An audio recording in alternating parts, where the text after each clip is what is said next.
All right, it's Good Friends, Good Games. It's episode 51, the last pod of the year. We're all talking about our Twitter exile. I think we're all going to do it. Zenith's got himself a fantastic onesie. St. Jude Research Hospital. St. Jude's an amazing organization. Go support them. If you stream or you make content, I am naked under this. Nice. I'm not surprised, honestly. Nice. I hope they put the zipper protector so you don't, Yeah, be careful not to get entrapped in yeah, there. so you don't get the hot dog before the beans. Mm-hmm. Yeah, there's no Dookie dorm, but there is You saw that movie, right? The fucking what was that movie? It's the Ben Stiller one. I think Which it's something one? about Mary. It's something about Mary where he gets his Mary. zipper fucking caught and he's like, "How'd you get the Frank before the beans, son?" I think that is that, yeah. We was about to say, do you have? Yeah. Oh yeah, there's no Dookie door on this onesie, right? Oh. Did you guys catch the biggest waste of fucking time and money yesterday? Are you talking about the Tyson fight? Oh, okay. Then no, I don't know. I saw it for like a minute. They weren't even trying to hurt each other. I'm like, dude, this thing's like fucking staged. That's what I And just not said. only that- I said the Tyson fight. The Tyson fight, yeah. But you were like, you shook your head like, no, that's not what I was talking about. No. I did. No, that's what I was talking about. But Oh, okay. I watched it and I'm like, Oh, you're shaking your head No. in disgust. yeah. Yeah. Okay. Okay.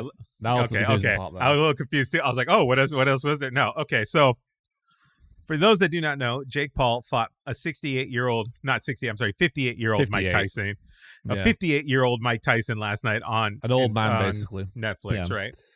Because he doesn't fight real fighters. No, he does, but just long after they're retired. Yeah. It's the only way he can win. I have mixed emotions about this whole thing because we all three of us see it. I No. watched it for a minute and I realized this is the biggest waste of time because once again, if you guys don't know, anything to do with the Paul brothers is a fucking scam. Okay. I just didn't watch it because it was like, I think 1, 2 in the morning for me, and I was like, yeah, I can't be asked. Just went to bed. I was talking to Pal about this last night and then into this morning when we were on our way to the gym. So here's what's interesting about the whole thing. Yes, I do not like Jake Paul by any means, right? But I'm not going to discount his boxing because just to get in the ring alone and risk, serious injury says something about somebody, right? Like there is a risk associated and it does take some balls to get in a ring and take punches. This whole like Jake Paul boxing career thing almost feels like it's some weird wrestling like villain arc.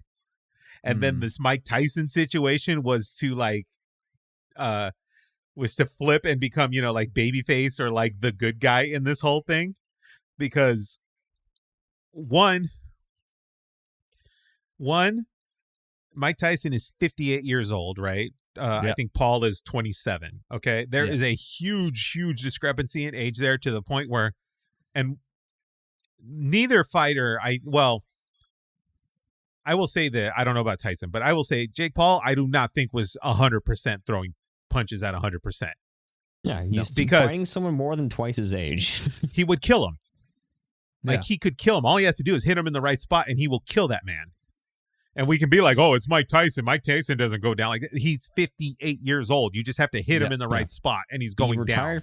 He retired from boxing almost 20 years ago. Yeah. Right. And not only that, he just actually, they had to delay because the boxing match was supposed to be in July. And they delayed it because he had, like a hernia issue? Right. Something like that, yeah. No, sorry. He had an ulcer. Yeah, like some medical issue that kept him from getting in the ring safely. Yeah. But so that's the Jake Paul thing, right? Now I do give Jake Paul some respect in a sense is that he did not, take the opportunity to just kill Mike Tyson. No. I think he gave Mike Tyson some level of dignity and gave him a fight, but enough to not destroy Mike Tyson, right? Because again, age is a thing, right? From Mike Tyson's side of the thing, I give Mike Tyson a lot of credit to even get in the ring at fucking 58 years old, because that's dangerous as shit, right? Now, Powell was wondering, like, oh, Mike Tyson, like, Mike Tyson is Mike Tyson, right? So the thing is, there's no out training age, right? Like, no matter how much training you do in the world or whatever, you are not going to beat age and getting old. You're just not going to do it. It's impossible, right? And then it comes to this whole thing where it's like, when you're an athlete like Tyson is and determined like Tyson is, Tyson probably just wanted to get in the ring to prove that he could do it, right? And we saw the training videos where he's just looked insane on the training videos, but that's a stationary target, that's holding his hands up and he's, hitting with accuracy. But once you get into the ring and your target is moving and you have to keep up with that moving target, that's where age sets in. The problem with Tyson is Tyson probably could have landed some nasty ass punches, but by the time Jake got in through his punch, he's already out before Tyson could react. And it's really sad. And I felt really bad for Tyson. Like, I felt sad for him because you could tell he wanted to go in there and put on a fight. But it's one of those things where he has all this experience in the ring, but the brain is telling you, I know what to do, but the body's telling you, I can't do it. And that's heartbreaking for somebody like Tyson, who like lives, breathes, and sleeps their sport. Yeah. Apparently at the end of the match, people were booing en masse. Yeah. Because like not that they were booing Mike Tyson, but they were booing the fact that people spent so much money. Oh yeah. To witness probably the worst boxing fight, the most uninteresting, the most obviously staged boxing fight in all history. Right. And I'm just thinking to myself, did any of you guys fucking learn anything? Not just from fucking Jake Paul and his fights where it's always ends in a draw, or he's always boxing people that have no business being in boxing. The ring anymore. Yeah, fighting people from MMA or fighting people that are retired. I think he also got into a boxing fight with like a basketball player. Yeah. I'm like, dude, fight a fucking real opponent. But the thing is, though, the Paul brothers are just scam artists. And the fact that people still actually give a shit about them is just, where has humanity gone? Because you think no one would care, or is like, oh, there's nothing to see here. But I just see it all over my timeline, and I'm just like, bro. Yeah, I saw the whole thing, Pow, and I watched the whole thing last night. I mean, it was only 16 some odd minutes. It was only like 16 minutes. That was the other thing. They cut the time in half, and they cut the round count in half because again, he wouldn't 58. keep, like, Tyson can't keep up. It's age. He's not going to be able to move around in the ring for 30 minutes, and that's the hard part. I just felt for Tyson. Like, I felt terrible for that guy because it really was sad, because you could tell he wanted to do it. Like, he wanted to go in there and fight and perform, but his body is just telling him, like, by the third round, he could see it in his legs and his face and his lower body that he just cannot keep up. And it's not that he's not physically able to, it's just like his body is, he's aged out of the ability to do this. If they moved everything at a much slower pace and it was kind of like, a two-step kind of thing, then it might have worked. But like, it was sad. It was sad to watch. I felt for the guy, and, but yeah, that was that. We also saw Netflix's streaming performance was god awful. That thing buffered like 30 times. Apparently the only country the stream actually worked was in Canada. Oh, nice. Nice. Yep. But I mean, I was like, this is insane. It buffered literally on Mike Tyson's ass. Nice. Like, Mike Tyson turned around his bare ass and it buffered, and people were like locked on Mike Tyson's ass for like 20, 30 seconds. Yeah. People were posting like the naked SpongeBob memes. And yeah. I was like, what the fuck is this fight? One of the fights, Pow and I missed completely because I guess it buffered and then it didn't catch up and we missed the whole fight. We had to like reboot the stream and then we're like, let's miss the whole fucking fight. But yeah, that was a rough one to watch. But I think Jake Paul needs to go fight an actual opponent that is his age and he does. in the actual boxing skill set. He won't. No. He won't. He will come up with something to make it some kind of like big like affair, and then it's either he's going to win because it was planned, or I mean they all know he's gonna be like, hey, here's a big cut of cash if you just let me win, or hey, you're not good at boxing. He got a $20 million payday. Well, Tyson got a $20 million payday. Exactly. $20 million to be a total fraud up there. Sure, go for him. Yeah, it's crazy. Yeah, but I mean, respect to Tyson for trying to prove that he could do it. I wouldn't have gone in there. I'd be like, fuck no, I'm not doing that. Yeah, but I'll tell you this though, and you know, I don't mean no disrespect to Mike Tyson, but if it was Muhammad Ali, he would have said no to that fight. Yeah. He's like, no, I'm not going in their match unless if I know I got a chance to win. Yeah.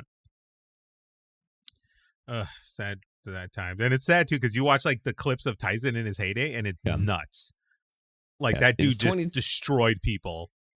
Yeah. It's insane. Exactly. Because like that, like back in the day, holy shit, Tyson was like an absolute. Yeah, he was a monster. He was insane. Like it was insane what that guy did in the ring. Like he nearly murdered people. Yeah, last night is the microcosm of how far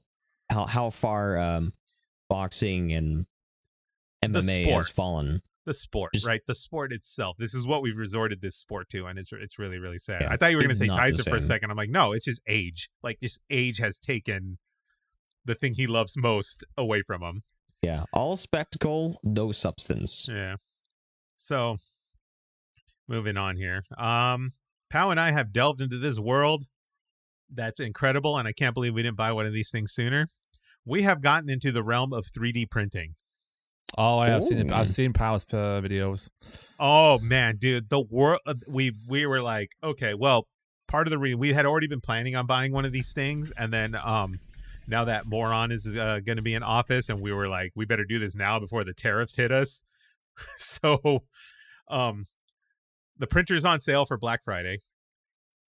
So we're like, let's go do it. We bought the printer. It's really, really easy to set up. Like we bought a Bamboo A1 Mini, which is like a good starter model according to the guys that sold it to us. And a buddy of ours recommended it also. It's really simple to straightforward. You just add an account. You go to like they have like a whole like marketplace of people that submit their prints. And then people like review the prints and all that stuff, and you can rate the prints, and then you just click it, send them straight to the printer through Wi-Fi, and then the printer does its job. We have printed so many like little knick-knacky things that I've needed around the house, like the stupid privacy cover for the webcams. Oh yeah. Like I just printed one of these things. Pal printed like a box for her Magic card deck. And like I have this I bought one of those little mini toolboxes for my desk to put all my cables and stuff in, and I printed little like organizer boxes for it. And anything plastic, literally, you could save a ton of money by 3D printing it. It's so insane. These things are insane. I'm in love with this little tool. They do look fun, but they're expensive. This was only, I think, out the door. I think we paid like $220. But how much is the tone or whatever you use for it? Oh, the filament rolls. The filament rolls, they vary in price depending on the material you're buying and stuff. But like your generic one color, like I think it's called PLA, which is the base roll. It's like $20 a spool. Okay, it's not. And then do you go through like one per printout, or do you go through to have multiple printouts? No, Pal and I must. Obviously it depends on like what you're printing and how much it's going to use or whatever. But I think we've had this spool on for maybe like 10 or 15 prints, and we're only like halfway through the spool. Okay, that's good then. Yeah, it's not that bad. And then certain websites you can go to, like the more spools you buy, like if you buy 8 or more spools, it goes all the way down to like $13 a spool. So like if you're buying in bulk, like so for like $100, you're getting 8 spools of filament that'll last a while. All right. It's pretty cool. The printer itself's not that expensive. The filament stuff's not that expensive and then that's a cool thing about the app too. It'll actually break down your price point per print. So it'll tell you like this is going to cost you $1.20 to print, roughly. Okay. And then electricity wise, they don't use much electricity. It's pretty cool. But yeah, 3D printing, guys, amazing stuff. I've been printing. I'm gonna print little stands for like all the handhelds. Yeah, like the Game Boy Color stand, and I'm gonna have them like up here like as decor kind of thing. Controller stands, all kinds of stuff you can print. Pretty cool stuff. Fair enough. Yeah, well, did you cool. Did any of you guys see that one? It was is a 3D. Someone 3D printed the entire world of the entire overworld of Hyrule and Zelda: Link to the Past. Yes, I want to print one. I think I'm gonna print one. That looks so cool, but it's also like so much work. It takes time. Like that type of print would take hours, like days, depending on your printer. That's the one thing. It's time, like how much time it takes to print something like that, but it's still nifty. But yeah, I recommend getting into it if you're actually considering it. They're really fun tools, especially if you have a need for stuff. Like if you want to print organizers, or you need like bins and storage, like they're great for printing that kind of stuff. Little tools you need. Yeah. I actually do I have one up here? So these are pretty cool. I'll show this.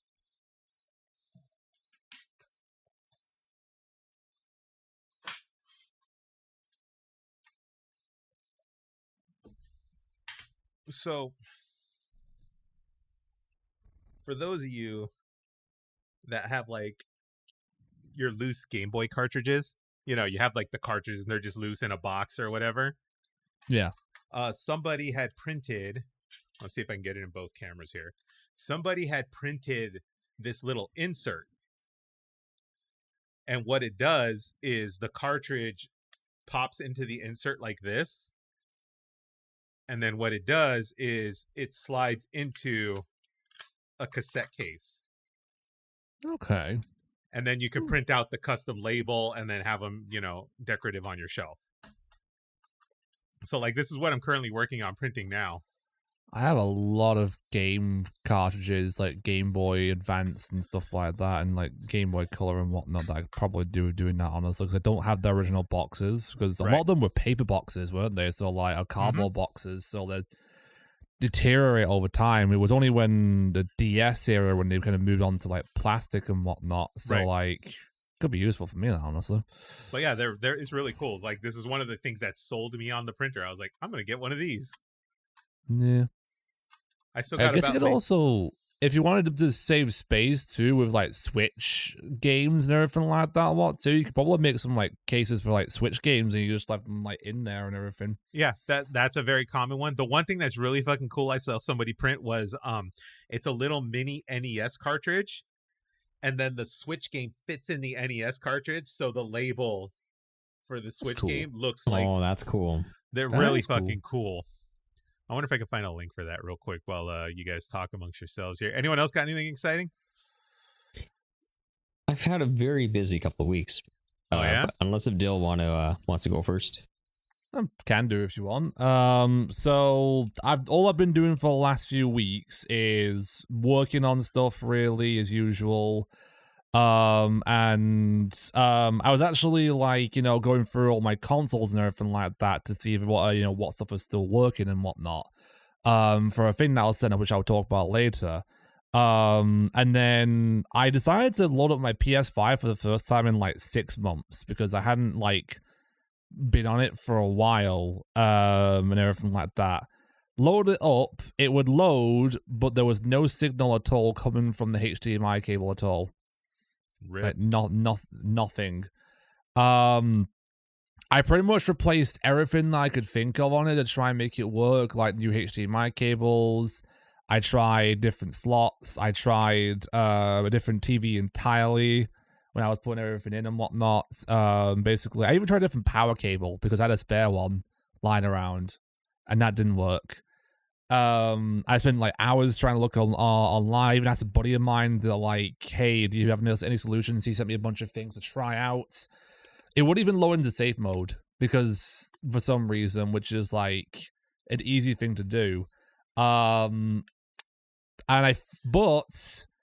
I figured out what the problem was. Do anyone want to have a guess to see what the problem might have been after trying everything?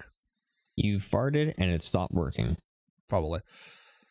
It just sucked in whatever you gassed out, and then it's like and died. Yeah. What happened.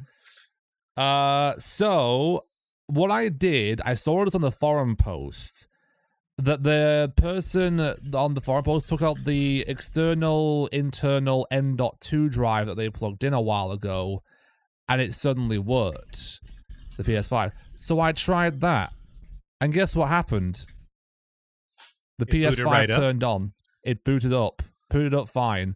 So I think what happened in the 6 months while the PS5 was off, something caused my external M.2 drive to short circuit or to get damaged in some way. I have had a few power outages in the past. Well, that'll do it. So I think, but the thing is, I've got surge protectors on all my equipment. So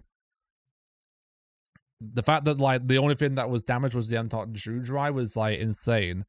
So yeah, PS5 is working fine now. I just don't have extra storage anymore because the drive busted. Do you not have a warranty on the drive? I do. So I've got in touch with the company. I had to go through the first company, then the main manufacturer of the company. I've sent them an email, created an account, and set up a warranty replacement basically that I have to send. I sent it off, didn't hear back from them for 3 days because I was supposed to get like a return label for the company. They sent me information saying that I have to send more proof that I own the thing, so I had to send pictures. Receipts. And I also had to send the receipts and everything like that. I'm waiting to hear back on a response from there, and hopefully I get a return label. I can just send it off and get a replacement. Right. It sucks, dude. Like I said, you said you were using a heatsink on it, right? Yep, heatsink was on it. I even got like a different kind of like thing. But I was using like these things on it. These are like heat pads that keep it from like cooling up and everything like that. I don't know if these things might have like melted on it. Or unglued. Yeah, unglued or melted on it, or weren't causing it to like them done probably. But yeah, the drive itself is this one right here. That sucks. This little bastard here, they ripped my PS5. Just straight failed on it, huh? Yeah, and well, to be fair, I spent like about £100 on this on a sale, and it's 2 terabytes as well. Damn, like, you got a 2 terabyte for $100? Where was I? Amazon. It was a sale. Wait, is it a name brand deal? Don't tell me you bought the fucking Temu M2. No, it was WD actually. Oh wow. Okay, yeah. No, yeah. I take my comment back. W is good. It's a well-known brand. But yeah, so that was my debacle. Really, that was just like I spent 2 days trying to figure out why my PS5 was bricked, and it turns out it was a damaged internal M.2 drive. So I hate when that shit happens. It's like the most simple things. You're like, why is this fucking thing broken? And then you find out like the network cable shit. Yeah, so PS5 is working now. And I'll be going into more about what I'm doing in the future with my gaming and channel and whatnot with it. Yeah, we're getting into New Year time pretty soon. So it's time to set your New Year content creation resolutions. Yeah, it's time to come up with more ideas. More ideas. Go fight Mike Tyson. I hear that in the video game. I can do the video game Punch Out one if you want. I honestly do. I think you might be able to handle actual Mike Tyson now. Don't sell yourself short. These noodle arms, no. Jake Paul wouldn't even fight me. What the fuck, man? Yeah. What do you got going, Zenith? Before you fall asleep in your onesie. Oh, it's been such a busy couple of weeks. I think I've had to like go out like almost every single day. If I didn't go out every day, I had like long stream. So like yesterday I went to out for brunch to go meet a person from team what is it? Sin Squad. From Sin Squad. that is now currently part of Team SideQuest Zobi, and another person from my stream team, Laura, came. So went up for a nice brunch. My friend Laura, she got these pancakes, and we call them the basic white bitch pancakes. Okay, what's a basic white bitch? They were pumpkin pancakes with walnut frosting on it. Oh, the whitest of white, yeah. The walnut. And it was actually really good. What the fuck is that? Walnut frosting? Yeah, it had like little. It had like walnut. You know, like the icing sugar. Yeah. But it was like walnut flavored. Ooh. Oh.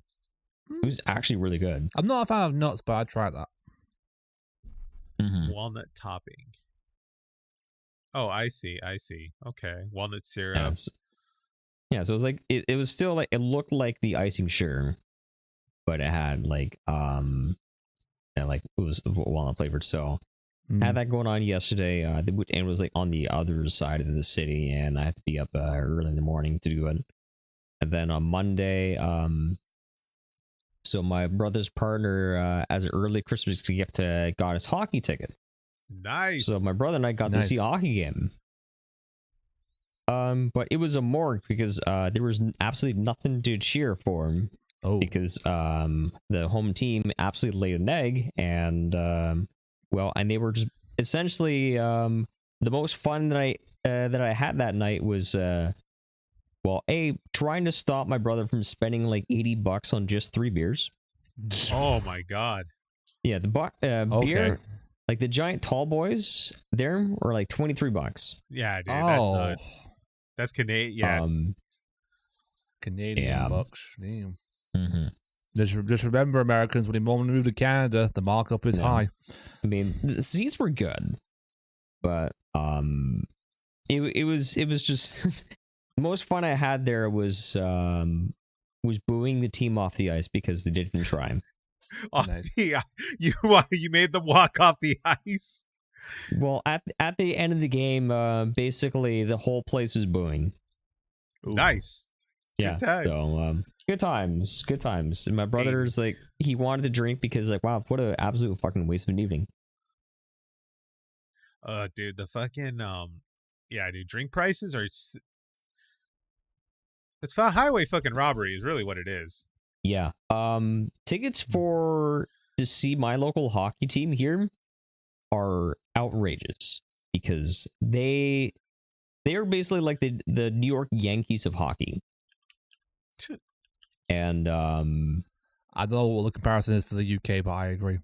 It's probably like Manchester United. Like if you want to see, if you want really good seats, lately, like close to like ice level, like prepare to spend like a couple of grand.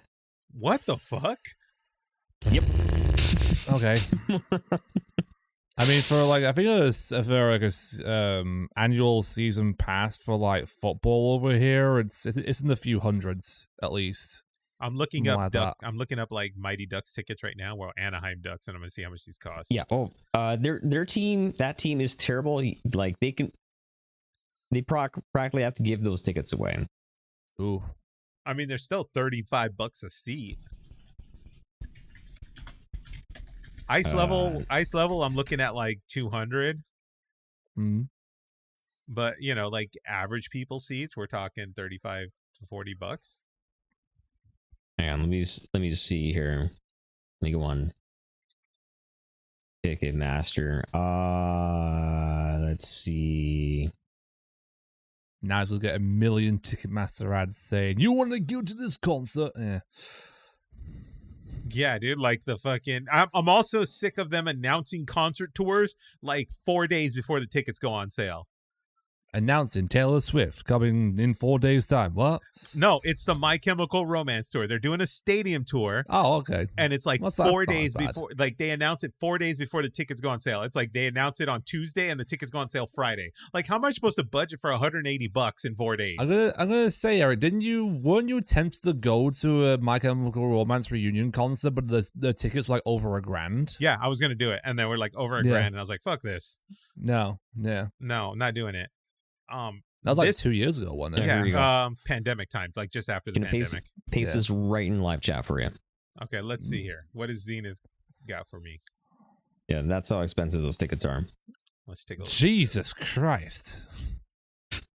I think that was I think that's how much I paid for my hotel at TwitchCon. You're like right behind the players, and you can hear them like swearing at each other. But at the same time, though, holy shit!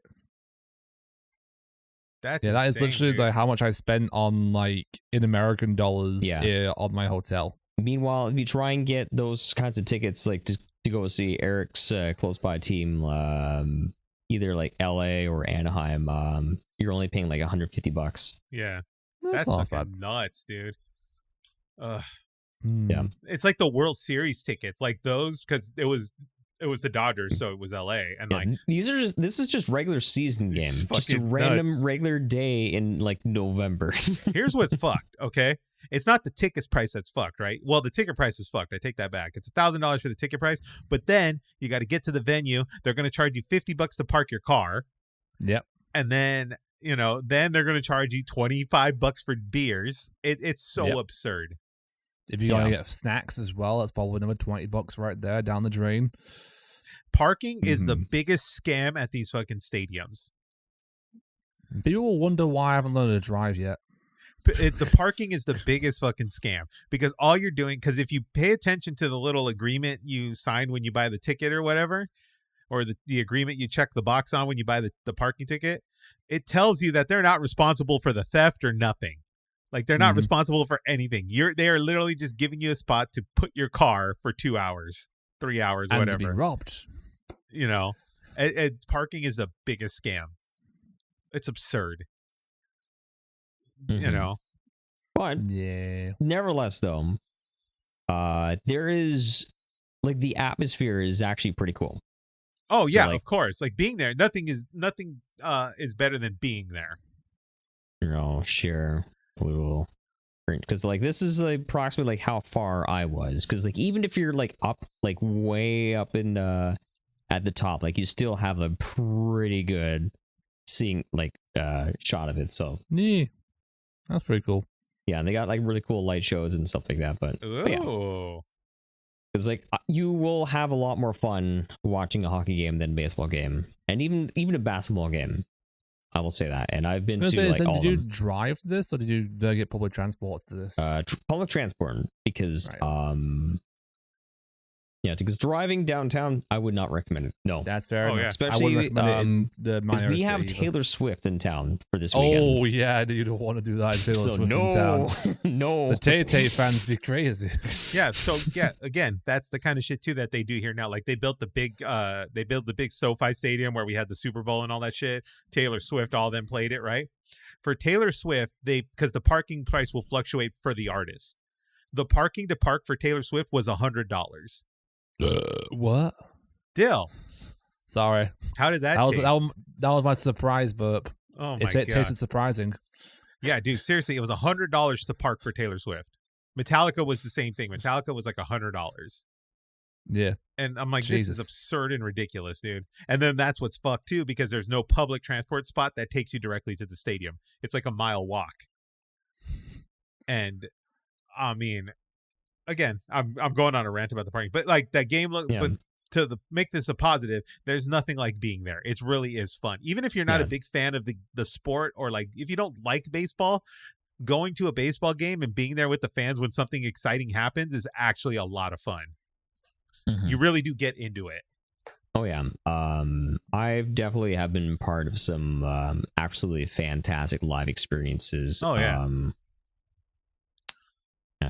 Good times. But yeah, I think like I was thinking $100 to park at a Metallica concert. I'm just thinking when Metallica goes up there on stage and they play Master of Puppets, the song's literally about how they're scamming people for those parking prices. And it makes sense. It's all there. I saw Metallica. I finally saw Metallica, and we're like, okay, good. That's on my bucket. That was one of a bucket list thing I could write off in life now. Fair enough. Instead of Master, it's Sucker. Yeah, Sucker. Seriously, really. And then the $50 fucking tour T-shirt that's basically just silkscreen on Hanes, like some cheap ass Hanes T-shirt. Like, yep.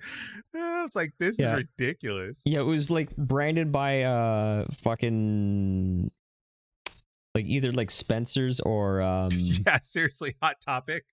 yeah, Hot Topic. Oh my god. Ugh. Did we have?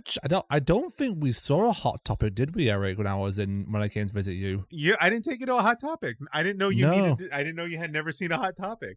Never seen a Hot Topic before. It's Don't not have the them in the same, UK. dude. It's not the same. Yeah. You got to go back to Hot Topic in like the 90s when the front looked like a fucking S&M Yeah. dungeon. And then people like were afraid of it. Now it just looks like the fucking Gap or like American Eagle. They're probably Yeah. like, it went from like a place where like, you know, the goth community and everything like that went to like being more glorified and Emo. corporate and everything like that. Yeah, So they kind of like corporate to emo. like pivot to that. In the 2000s, you walk into a Hot Topic, and it just feels like you're in a commercial, like a music video shoot for MCR's Black Parade. Yeah, seriously. That's basically what it feels like. Feelings. God, what a good song though. Holy shit.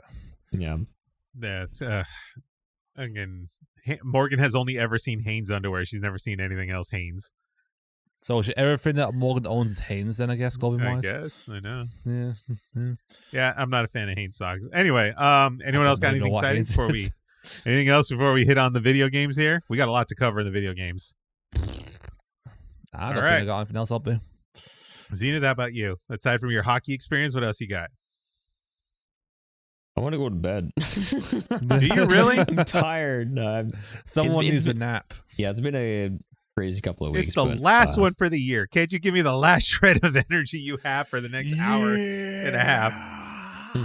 I would, but like, my chat like burned me out. Oh right, yeah. I qualified as a Tangia affiliate after just What is barely over a Tangia? month. Nice. So Tangia is a thing that I implemented in my streams, where you can spend bits or channel points and redeem cool and fun alerts. Yes. Well, the thing is, to qualify for affiliate, it takes a while. Naturally, but we hit it within like a month because I spent the last month being jump scared by, you know, like the have you seen the GIF of where you just see like a door and like Big Bird just like breaks the door and he's standing right there? Yes. I have that alert. The thing is, though, it's like a max volume on my end, so it just scares the shit out of me. So for like the past month, my community's been testing to see how good my heart is and constantly scaring the bejeebus out of me. And because of that, we've qualified for the affiliate program. Nice. Yay. Yeah. Oh yeah, and there's another one that they keep doing, which is I keep getting scared by freaking Egon from the Elden Ring DLC. Yes. I keep getting smacked in the face by angry cats, Yes. and I also people keep slamming my penis in the car door. Ow. I stabbed my penis in the car door. Damn. Sounds painful. Zen Sync is pink. Yes. Oh yeah, and Zen they Sim. also keep doing the one where it's Deadpool dancing to N6 Bye Bye Bye. Nice. Nice. Great movie. Great movie. Great movie. Fantastic movie. Yeah, Yes. it's been a chaotic month. All right. Video game time on that note. Should I go last or should I go first? Up to you. Zenith wants me to go first so he can get nap time in. Yeah, I'll be here. let's him nap while you talk about how Final Fantasy VII Rebirth is too long. Ladies and gentlemen, we have done it. Final Fantasy VII Yay! Rebirth is complete. Hey! He's done it, chat. He's finally beaten it. What it took me 4 weeks. Ugh, Continue. this fucking guy. If you guys are listening on the audio, Zenith's like got his little facial mask and everything on so he can take a nap. It's flamingos. He's got flamingos. Of course he has a flamingo facial mask. All right. Where do I start with this thing? Final Fantasy VII Rebirth is done. That is realistically it's probably the last game I'm gonna finish this year, but I have plans to do Alan Wake 2, but that's a different story. But yeah, Final Fantasy VII Rebirth. I don't know what it is. This game felt like the longest game I had ever played in my life, but I only had a clock time of about 65 hours compared to Breath of the Wild, where I had, was it like 150 115 or something like that. I think Breath of the Wild. I'm sorry. Tears of the Kingdom. I think I had like 115. But Final Fantasy VII Rebirth feels like one of the longest games I've ever played in my life, and I don't know why. Aside from all the crap they stuffed in it, but did you feel exhausted after you finished it? I felt this overwhelming sense of relief, like this is done. Yeah. Like I'm like, oh, this is done. And there's a lot of things I think that contribute to this thing. One is there's so much crap to do in the game. It's literally littered with crap that you don't necessarily need to do to progress the story. There's a lot of that, right? There's Chadley missions. We've talked about this a bit, but we'll kind of reiterate. There's Chadley missions. There's towers to unlock. There's Queen's Blood games to play. There's all kinds of shit you could do in this game. A bunch of side quests, like mercenary missions, all kinds of stuff you can do in this game to fill out the content, right? But none of that is necessary aside from a couple of the side missions to progress the story. Number two that makes this game feel incredibly long is the difficulty ramps up considerably once you get past like chapter 10 or 11. Mm-hmm. The difficulty ramps up considerably, and that is adding to your time because a lot of these boss fights, I went through them 5 to 6, maybe even 7 times before I beat the boss, which is a lot to endure. That's adding to your time frame to play this thing. And then now this is where I start getting into a lot of the criticisms of this thing. There's missions in this game that are just completely fucking unnecessary. I spent an hour and a half throwing boxes as Kate Sith in one of the dungeons. Like it's literally Shinra Mansion. Okay. Yeah, literally. Spoiler alerts. There's going to be a spoiler alerts randomly splittered throughout this thing here.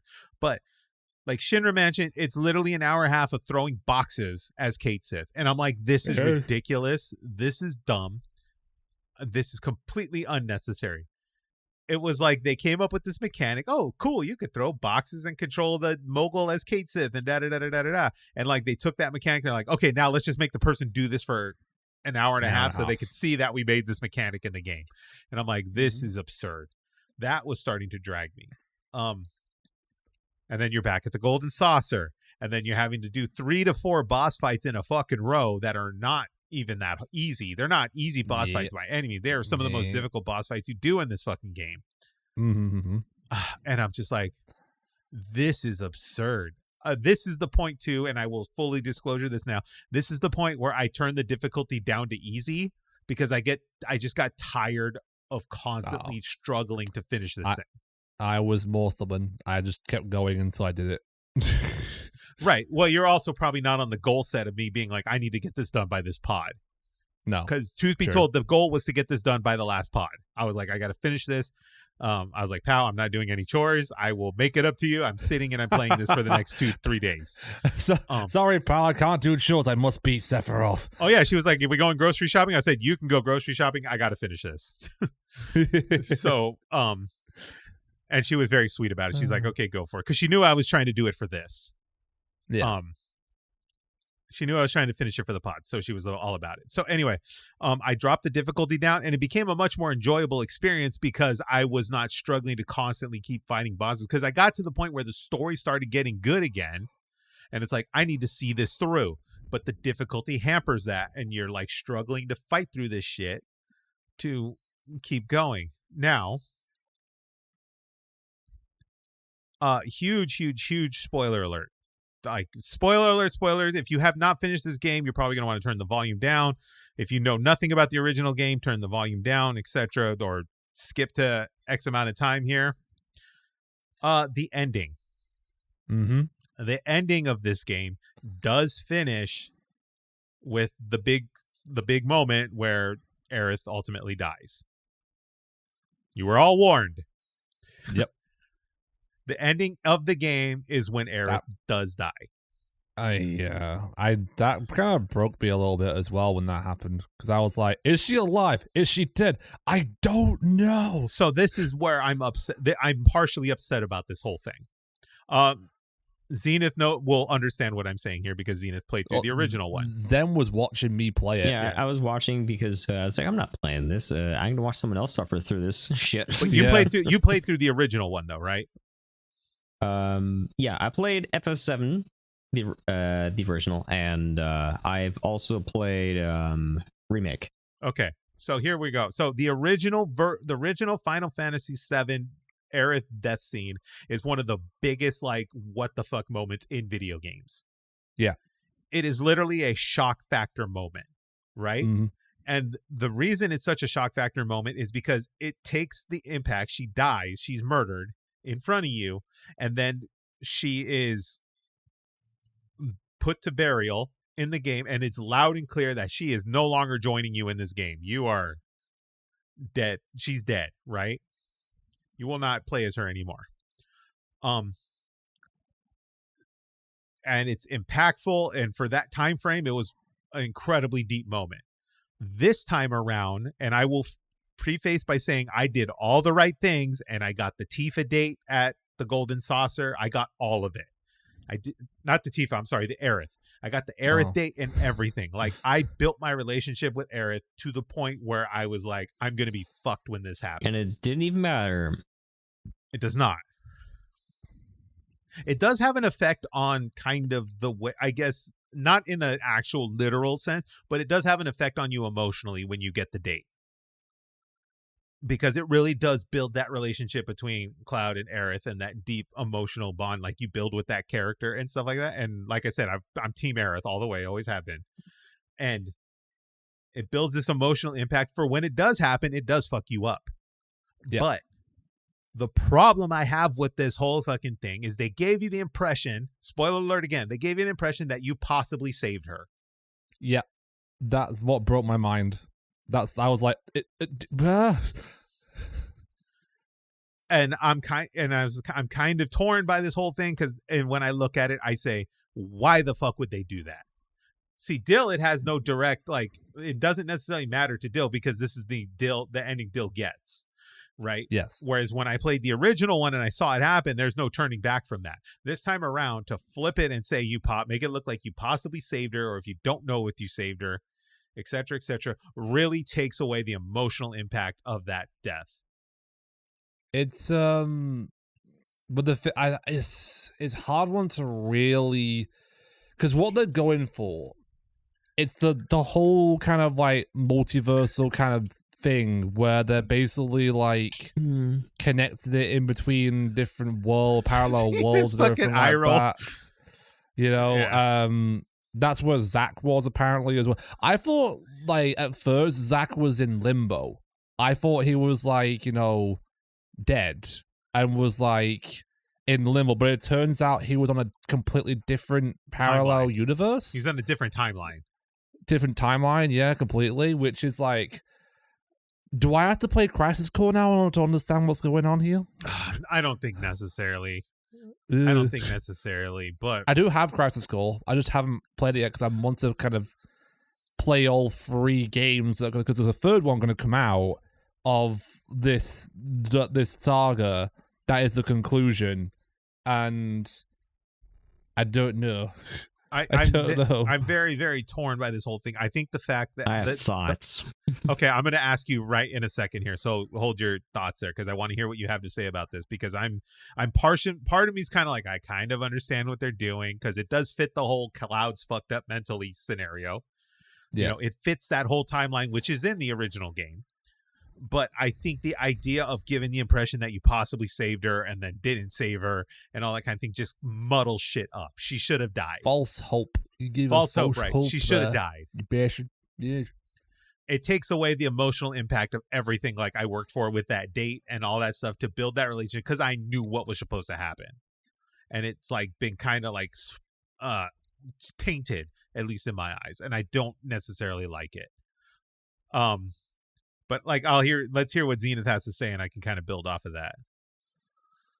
Okay. So this thing came out, what is it? How many years after Avengers Endgame came out? Avengers Endgame? This came out, what, Rebirth? Rebirth or Remake? Yeah. Rebirth. Or Rebirth, sorry, 5 remake. years. 5 years. Okay. 5 years. So the whole multiversal kind of thing, I mean, like it's fascinating but it's also at the same time irritating because it feels like a cheap cop out for what they could have really done with this story. Right. I feel that it's kind of just forced into your face, and a lot of fans have been wanting like an actual true remake of this game. I mean, some of them are like, yeah, that's cool. And then there's a big crowd of them that are like, dude, this is so fucking tiring. Yeah. And it feels lazy. And I just think that, you know, if they wanted to do something kind of like that's true to like a multiverse, they could have just made it where there you have the possibility of potentially saving Aerith, but it had to go through some really fucking grueling things to do so, because how awesome would it be is like, yeah, oh my gosh, I Like actually an saved alternate her. ending, basically. That'd Like an be really alternate. I don't awesome. think so. That Kaylin kind and- of goes in the line of alternate timelines, though, because that's, you know, which is kind of what they were kind of doing there with the whole like Zack being in a different timeline and whatnot. Right. It's really, Yeah. really weird because like Kaylin says here, the time travel trope is played out at this point. Yes, but I think it's one of these things where the multiverse type of thing works from a Cloud's mental state perspective. Like he's mentally fucking delusional and thinks he saved Aerith. Aerith's still alive and all that kind of stuff. That is technically an alternate universe in Cloud's head where he thinks he's, you know, prevented what was supposed to happen. Yeah, I don't mind it if it's like coming from him just being like that, like fucked up. Right. But with like, but if it's like, no, we have a whole big old multiversal thing going on here with like like 4 or 5 different Clouds, 3 different versions of Zack, and the Right. entire And party. that's I'm just like, stupid shit. dude. Like yeah, no, it's a cop out. I agree. It's a cop out. Now there are some things in it that I think were kind of well done. For the boss fight in that whole game, that last boss fight, you do get to fight as the whole party. Every party member gets a shot at it, right? Yeah. But that was so actually damn cool. good. Yeah. to see Cloud fight with Zack was actually one of the cool moments. And I was like, because you didn't get cool. that. You didn't get Yeah. that at least in the core game, and I was like, that's fucking rad. Okay, I'm down for this. But they Timelines close it crossing. out. They close it out where Aerith will actually fight by your side in the last segment of the thing, and I think that was also a nice little thing. That was because nice. they're That like, hey, look, I saved her. Let's go.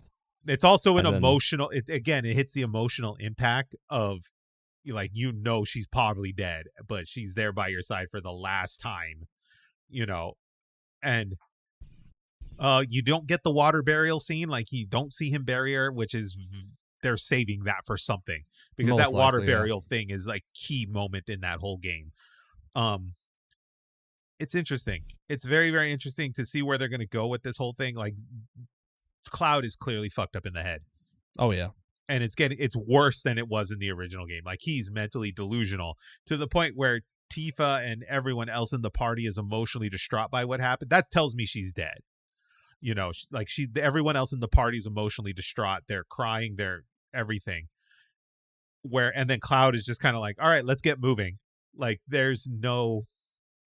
And this is a good, interesting point too, because I thought what was going to happen was Cloud is so mentally fucked up that he thought Aerith was Sephiroth and he was going to kill her. Like, I thought they were going to do the whole thing where he actually does chop her down because he thought she was Sephiroth. And then, you know, he snaps out of it and realizes, like, what the fuck did I do? I thought they were going to change it that way, and I would have been like, what? But yeah, that probably would have been a big mindfuck. That would have gotten That me. would have been cool. yeah, like, if I Been killed her awful, myself, but because that's where I thought it was going, because he was so mentally out of his loop when you're going through the Temple of the Ancients. He's so mentally off his loop where you're like, this guy's gonna fucking kill her himself. Yeah. I was like, I'm gonna kill her, and then I held on to that belief up until I got to the sanctuary thing where I was like, okay, this is where it's gonna happen. And then it went back to kind of like the original plot line to an extent, where Sephiroth comes and kills her. It's a hard one to swallow, dude. This one is a hard one to swallow because I love Remake. I love that game. This is kind of like, I'm on the fence of like, do Hating I it, love loving it. this? do I love this? Do I hate it? Like, what am I don't. I wonder if they'll knock it out of the park with the third one then. They've got a lot of explaining to do in the third one. Yeah. Because we've still got fucking Biggs. Biggs is alive. Yep. like Biggs is alive in a multiverse somewhere. There's different dogs. Yep. I'm just like, this is getting ridiculous. Like, it's yeah. It is basically whatever they got going, they gotta pull it out in a way that's, because like right now, Final Fantasy VII at this point feels like I'm playing or I'm watching someone play Kingdom Hearts. We're so convoluted, you don't know where the fuck it's going. I just thought, like, and I get it, because I didn't want to go in and play the exact same game over again, just, remade and like nicer and prettier and all that stuff. I did not want to play the exact same game over again. But I'm saying it right here, right now, that scene, that point in the game, that should have been something that was just left untouched.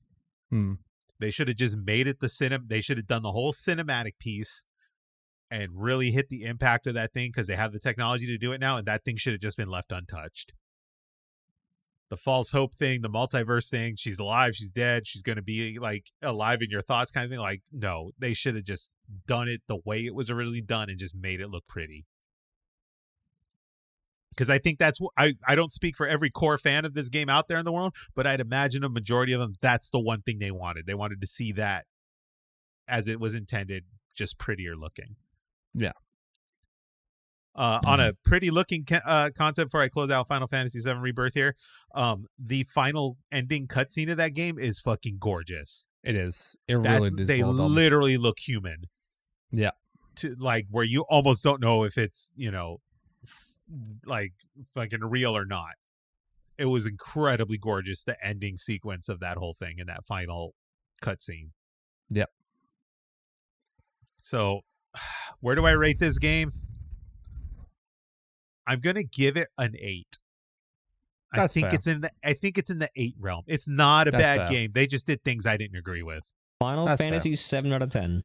7 out of, you think it's a 7? Final Fantasy 7 out of 10. That's the name of the podcast. Yeah, 7 out. Okay. Yeah. 7 out of 10. All right, we'll mark that in the notes. Just a little play on words. Final Fantasy 7 out of 10. All right, Morgan, mark IGN. that for us. Rip off the IGN logo, put GFGG. Why not? There we go. 7 out of 10. There you go. But yeah, that's right. That works, Morgan. Like, put it in the notes for me, or the clip log, something, or the live chat, so I can refer to it later. But yeah, it sits at about an 8. I think it's about an 8. Now, title jokes aside, Zenith, what do you really give it? Like, what do you really think it's where it sits? With the Chadley stuff, with all the things that I saw, and with how like over convoluted everything was with the plot, the stories, and let's not talk about how much they changed Red 13, because I forgot Red 13. I don't know a single person that actually enjoyed that. Gave me whiplash. That I was like, why is his voice gone different? What the fuck? Yeah, there's just a lot of things about, like, it's not bad. It's just there's a lot of things that really did water down the experience, and I mean, it was still enjoyable to watch, but it also, I actually stand by my actual score, 7 out of 10, because I feel like it was interesting enough to watch and for people to see it, and there were some really good moments, and it had some great areas. I love the whole like place where you're at the beach. That was a very cool part. The beach was nice. Costa del Sol, yeah. Yes. Yeah. But from what I saw, I don't think that there's enough. There's not enough that entices me to actually play the game for myself. So will not be getting it. Because like I just felt exhausted after just watching it. So no thanks. I think you were exhausted after seeing me play because you were getting so frustrated with me not healing when I was like. I mean, yeah. Watching Dill, it's like, you do realize you have a health bar. Yes, but he has a health bar too, and I need to kill it. I forgot. Sid Highwind, fucking amazing in this game. Sid was one of my favorite parts of the whole thing. Like they nailed the whole Sid character perfectly in this game. Yeah, Sid was fun.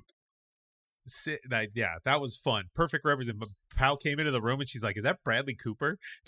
And I was like, "No, it's not Bradley Cooper. Leave me alone. Ow. Leave me alone. I'm working." I was drinking some more there, man. Damn it. Yeah. Oh. But she also thinks like Tifa's like Laura Croft. Kinda. Mhm. Every Yeah, time. she has that vibe. Every time. And I think this is partially Dill's fault because the way Dill talks about Tifa. But like every time Pow sees Tifa on the screen, Pow's like, "This bitch." Like, she's like, "This bitch," you know. Why does she have such stink eye over Tifa? What the hell? She doesn't like and I don't necessarily think she's over sexualized, but she doesn't like the sexualization of Tifa. That's fair, actually. Yeah, that's fair. And Pow is to be fair too, Pow is not really like into the sexualization of these characters, like in any way, shape, or form. She's not really into that. She's more into like your Aloys and like your modern, Princess Zeldas, characters of like substance and, depth and, heroine like versus, just fucking fighting in a miniskirt. That's all right. I mean, there was a new animated Tomb Raider series that actually came out recently that apparently is like decent and is based from the video game series they did recently. So that was cool. And she actually wears proper pants. Add that to the game. Add that to the list of games you paid $70 for and won't play. What with Morgan? Yeah. At least I paid for it and I played it. All the way through, over 100 hours. Yeah, if you do pay full price for games, please do play it. Yes, because then you just you spent $70 on a nice little paperweight. Exactly. Which is why I'm trying to get through more games that I've got because there were presents from family and relatives and stuff. So it's a long one. It was a long one. I'm just glad that one's behind me now. Am I going to go do all the other stuff? Maybe when I'm bored. Like I'll go try all this stuff. Oh, my honest reaction is that like I still have a lot of extra things to do in the game that I didn't finish because like I want to know if they fixed that bug in that side quest that I did, but I've yet to delve back into it to see if they've actually fixed it or not. Like, It's a long one, folks. You may love it, you may hate it. If you're a fan of the original one, you might hate this one. Final Fantasy VII Rebirth is $69.99 on the PlayStation Store. Wait for a sale. That's why. Wait for a sale. It's got to be going on sale. Oh yeah, like there's gonna be like probably a sale when Game Awards come around because Game Awards always like puts those things on sale. Yeah, we're gonna get to that in a moment here. All right, who's up next? Dill's got some Bayonetta going on. Hey. Yes. So this came from after my month of like, doing spooky games and everything and whatnot. I was debating what to do in terms of like gaming and whatnot because I had a lot of things I wanted to play, but I wasn't sure what I wanted to play. I spent like a week doing Kaiser Wyomon just to kind of like, catch up with doing some Kaiser runs and whatnot. Didn't go anywhere with that. So I brought back a little feature that I got inspired by from Zen streams when with all his wheel spins. And I brought back and improved this feature that I had on my channel that I started a while ago called the Wheel of Games, where I would have one category for each gaming platform that I own: PC, Xbox, Nintendo, and PlayStation. I would spin the wheel after I'm done with a game. I spin the wheel, and whatever category it lands on, it then goes to another wheel representing each like 4 different games on those platforms, and I pick one. It would spin it and pick one at random, pretty much, and whatever it lands on, I play. And the game that it landed on for the first wheel spin was Bayonetta 3, which I've had in my collection for about 2 years because I got it for a Christmas present off my cousin, I think, like 2 years ago when it came out originally, back in like 2022. And I finally delved into Bayonetta 3 after playing the first 2 games, which if you don't know Bayonetta 3, if you're familiar with hack and slash games, it's basically like hack and slash games meets like witches, pretty much. Like, Nice. like old, like 500-year-old witches, basically. And then the third one kind of like, the first one was like Bayonetta trying to find her memories. The second one was Bayonetta trying to save her sister. And then the third one, from what I gather, as we've been talking about the multiverse and everything like that from Final Fantasy VII, is actually a multiversal story.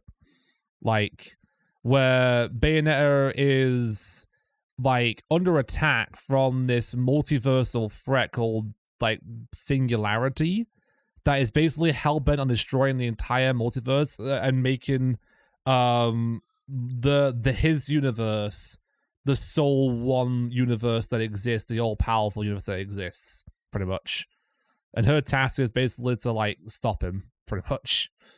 I think there's so much multiverse going on right now. Someone in a boardroom somewhere is going to come up with this brilliant idea and be like, we're going to do one universe.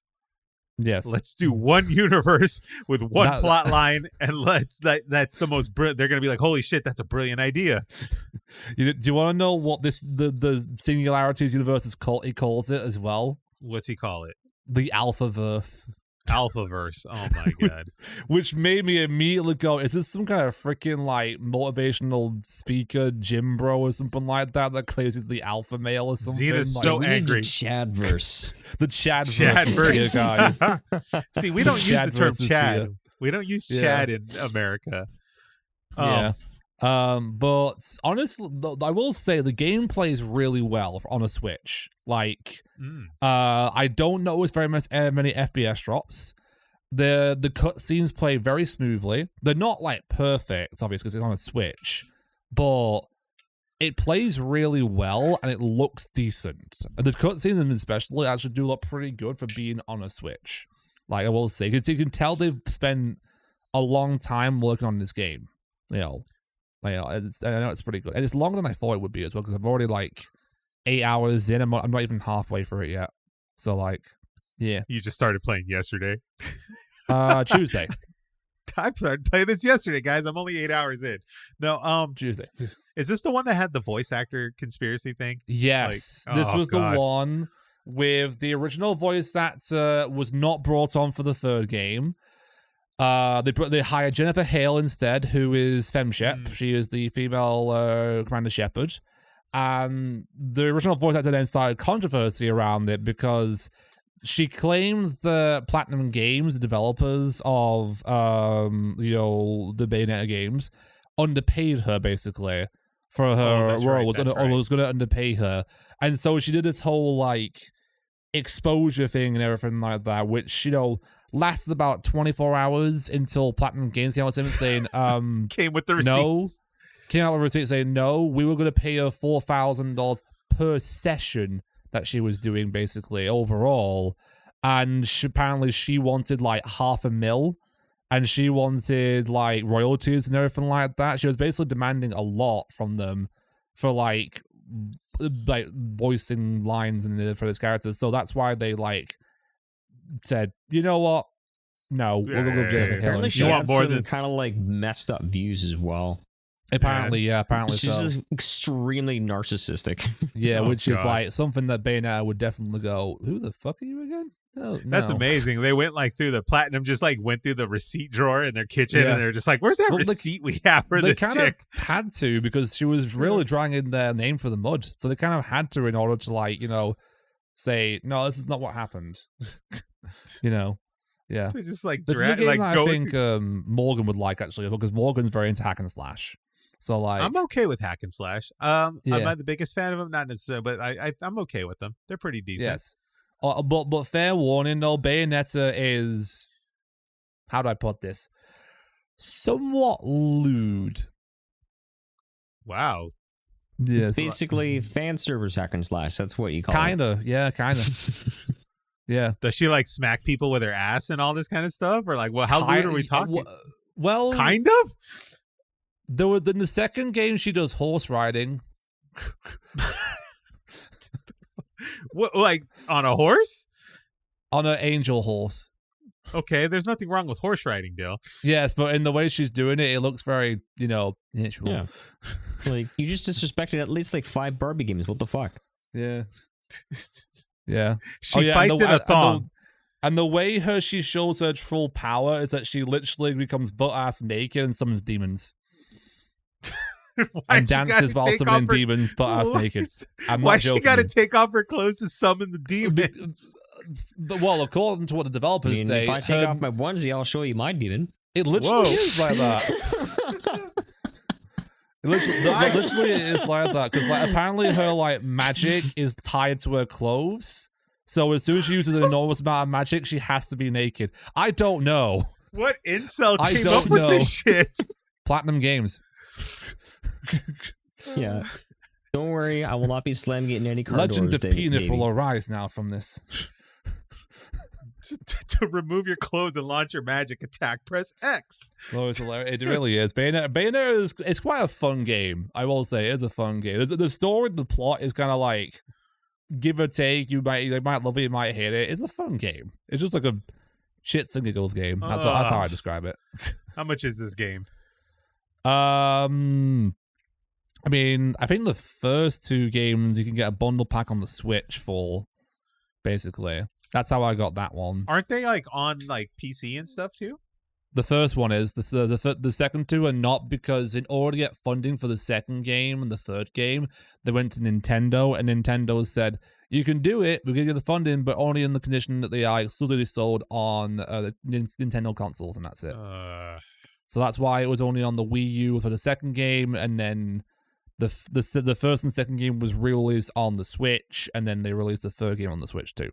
So I need a Wii U to see the fucking stripper demon summoning. Nope, you just need a Switch. You can buy a bundle pack on the Switch now. Okay, how much is this bundle pack? I'm intrigued by this stuff. Pal's gonna kill me. Yeah. She's gonna be like, "What the fuck are you playing?" I'm like, "Dill told me to play this." One. I didn't say to play. I'm just describing the game. That's Dill, it. someone's got to get thrown under the bus for this thing, and unfortunately, it's you. I'm sorry, but if I mention naked witches and you're all interested in that, mate, that's on you, man. That's all you. You discovered it before me. Yes, and now I'm telling you, now you're intrigued, and now you want to play it. Therefore, you are into yourself. All right, so what I've learned is Dill's kink is having Lady Dimitrescu stepping on him, and Erik is all about them naked witches. Yes. No, mine is far weirder. I'm over here trying to procure a copy of that Sonic 06 just so I could see this fucking Sonic make out with humans thing. I had to play Sonic 06, watch that by on the way. YouTube. You can just watch that on YouTube, mate. You don't have to put that much money towards it. Yeah, Dill, Erik, it does not have the same impact. Okay. Erik, I got to play Sonic 06 last week. Oh, yeah? Yeah, he did. I lasted about 2.5 hours, and it almost crashed my PC, and that was enough for me. It was awful. But yeah, Bayonetta 3 is fun. I'm only just about halfway through, I'd say, on the game. And then I'm going to probably finish that, and then I'm going to spin the wheel of games again and see what else we can play, because I got plenty of games to pick from. I'm so excited to get to Alan Wake 2. That's next on the list. That's probably going to be my December game. Dude. That's probably my favorite game I played this year. It really is. I've fallen off of the Echoes of Wisdom a little bit. Have you? It's not like grabbing me. It didn't grab me. That's why I'm playing other stuff and haven't finished it. I'm sorry, one more time, Zenith? It's why I can't I haven't finished it yet, and I'm kind of not in a rush to, because I'm just like, Okay, so you feel the same way I do. It's kind of like it's just there. It's Yeah, I mean, it's not that it's a bad game. It's just I was actually having this discussion with my friends over brunch, and I mentioned that after a while you begin to really miss having like traditional Zelda gameplay, because like after a while solving like the same a lot of the same puzzles using beds and the same items, and it becomes more tedious and annoying as opposed to you feeling like you're smart. Like if it was a game that actually forced me to feel smart and come up with clever ways to solve puzzles, then great. But a lot of times they require really like obscure things, or we have to solve it in a way where we just brute forced it with beds, and I wasn't satisfied. Bed. And not to mention like the story and the characters like talk way too fucking much, which is just a problem that The games with too much dialogue. If it's a game that comes from Japan, there's already going to be way too much dialogue. Oh wait, no, sorry. Dragon Age Velgar apparently been having this issue where it's like, geez, just shut the fuck up. Let's get on with it already. Let me play the fucking game. And I've got to remember too, and this is for anyone's advice, no matter what series you are a fan of, it is okay to not like a game in that series. It is perfectly okay to be like, this game I don't think is very good. Like, just because it's Zelda doesn't mean I have to love it. So it's a 7 out of 10 for me again. Final Fantasy 7 out of 10. Mm-hmm. 7 out of 10 Rebirth. The reunion. It's coming. God, I'm getting flashbacks there. Jesus. The reunion. Yeah, like, oh my God. Do you think they're gonna call the last one Reunion? Here's guys? a whole bunch of oh God, imagine robes. if they do. They're gonna. It's gonna be Reunion. Come on, come on, Dale. Yeah. You know what I was kind of like expecting as well. At the end of that game, I was expecting them to reveal the title of the next game. Like I thought that was gonna happen. Reunion. Yeah. No, but actually, like legit, like a scene saying the cloud will return in Final Fantasy VII Reunion. Or I'm also really upset. I'm also really upset that I didn't get the Aerith left the party thing. Wait. I have no idea. Oh yeah. You have Final Fantasy VII Remake, and you have Final Fantasy VII Rebirth. Okay. And by the time we get to the third game, it's already old and tired. We get Final Fantasy VII Rerun. Rerun. I would have said rewind. It's rewind time, baby. All right, that is Bayonetta 3. Warp again. That is Bayonetta 3 over on Nintendo Switch. All right, Zenith's got some of the new in his list here. How is the Dragon Quest 3 2D remake? It's 2D HD? Awesome. Yeah, it looks so good.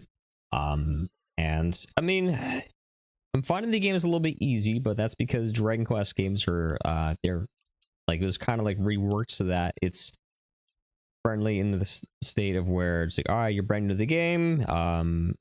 You're not going to get absolutely murdered when you take one foot outside the castle. So far it's been really nice. It's got some nice surprises to it. The graphics are great, but at the same time though, it just I can only play it for a certain amount of time because at the end of the day, it is still a turn-based RPG, but it looks fantastic because have you guys played Octopath Traveler? Yes. No. Octopath Traveler is a game that's pixel art, except it's done in a 3D state where the environments are just really vivid and there's so much depth to them, but still in a 2D kind of like pixelated tone. And Dragon Quest 3 HD 2D Dragon Quest 3 2D HD. It's a complicated title. And I just really like some of the environments. It's very actually, this looks beautiful. It does. I've seen pictures of it in videos. It looks really good. Oh my God, this looks gorgeous. Okay, hold on. I'll put a picture in the chat here so they can see. This is fucking gorgeous. Actually, it took Would you, Zenith, recommend this game to newbies? If you Dragon Quest is I've been playing Dragon Quest games for a very, very long time. Here, I'll just share a screenshot of the one that I actually posted the other day. So basically, it's a very simple turn-based RPG that actually it came out even before Final Fantasy was a thing. Nice. So if you think Final Fantasy Final Fantasy did bring popularity to turn-based combat, but it was Dragon Quest that did it first. Now, the reason why they did a remake of the third one and not the first and second one, which are coming just next year, is because in Japan, when Dragon Warrior 3 or Dragon Quest 3 was released in Japan, I think it was in either the late 1980s or 1990. I'm not quite sure. I actually have the what's it called up here for you. Give me 1 second. Okay. Dragon Quest 3. 1988, February 10th, 1988 was the original release. Okay, 1988. So when it came out, it is to this day one of the fastest selling games in Japan in history. Really? It sold 1 million copies within a week. Nice. Jesus Christ. And that's back in 1988. So when a new Dragon Quest game comes out, it's like a national holiday. Everyone in Japan takes it off. Holy shit, really? I mean, I Yeah. do that too when a new game that I want to play comes out. I just, I'm booking time off work. Yeah, That's all. I mean, Okay. there are like, you know, like when they release like a new like Kingdom Hearts or a new Final Or a Fantasy Zelda. game, I mean, It's sure, like a Zelda. or new Zelda. I mean, there's a big fanfare, but no one from outside of Japan really doesn't quite understand just how symbolic it is when a new Dragon Quest game comes out, because literally the fanfare for Dragon Quest when a new game launches is actually so much bigger over there, where companies will actually let employees take that day off. That's so wild. Yeah, it's like a holiday on the day of release when a new Dragon Quest game comes out. So I have yeah, said it's to my huge over my there. boss that when GTA 6 comes out, I'm taking a week off. Yeah.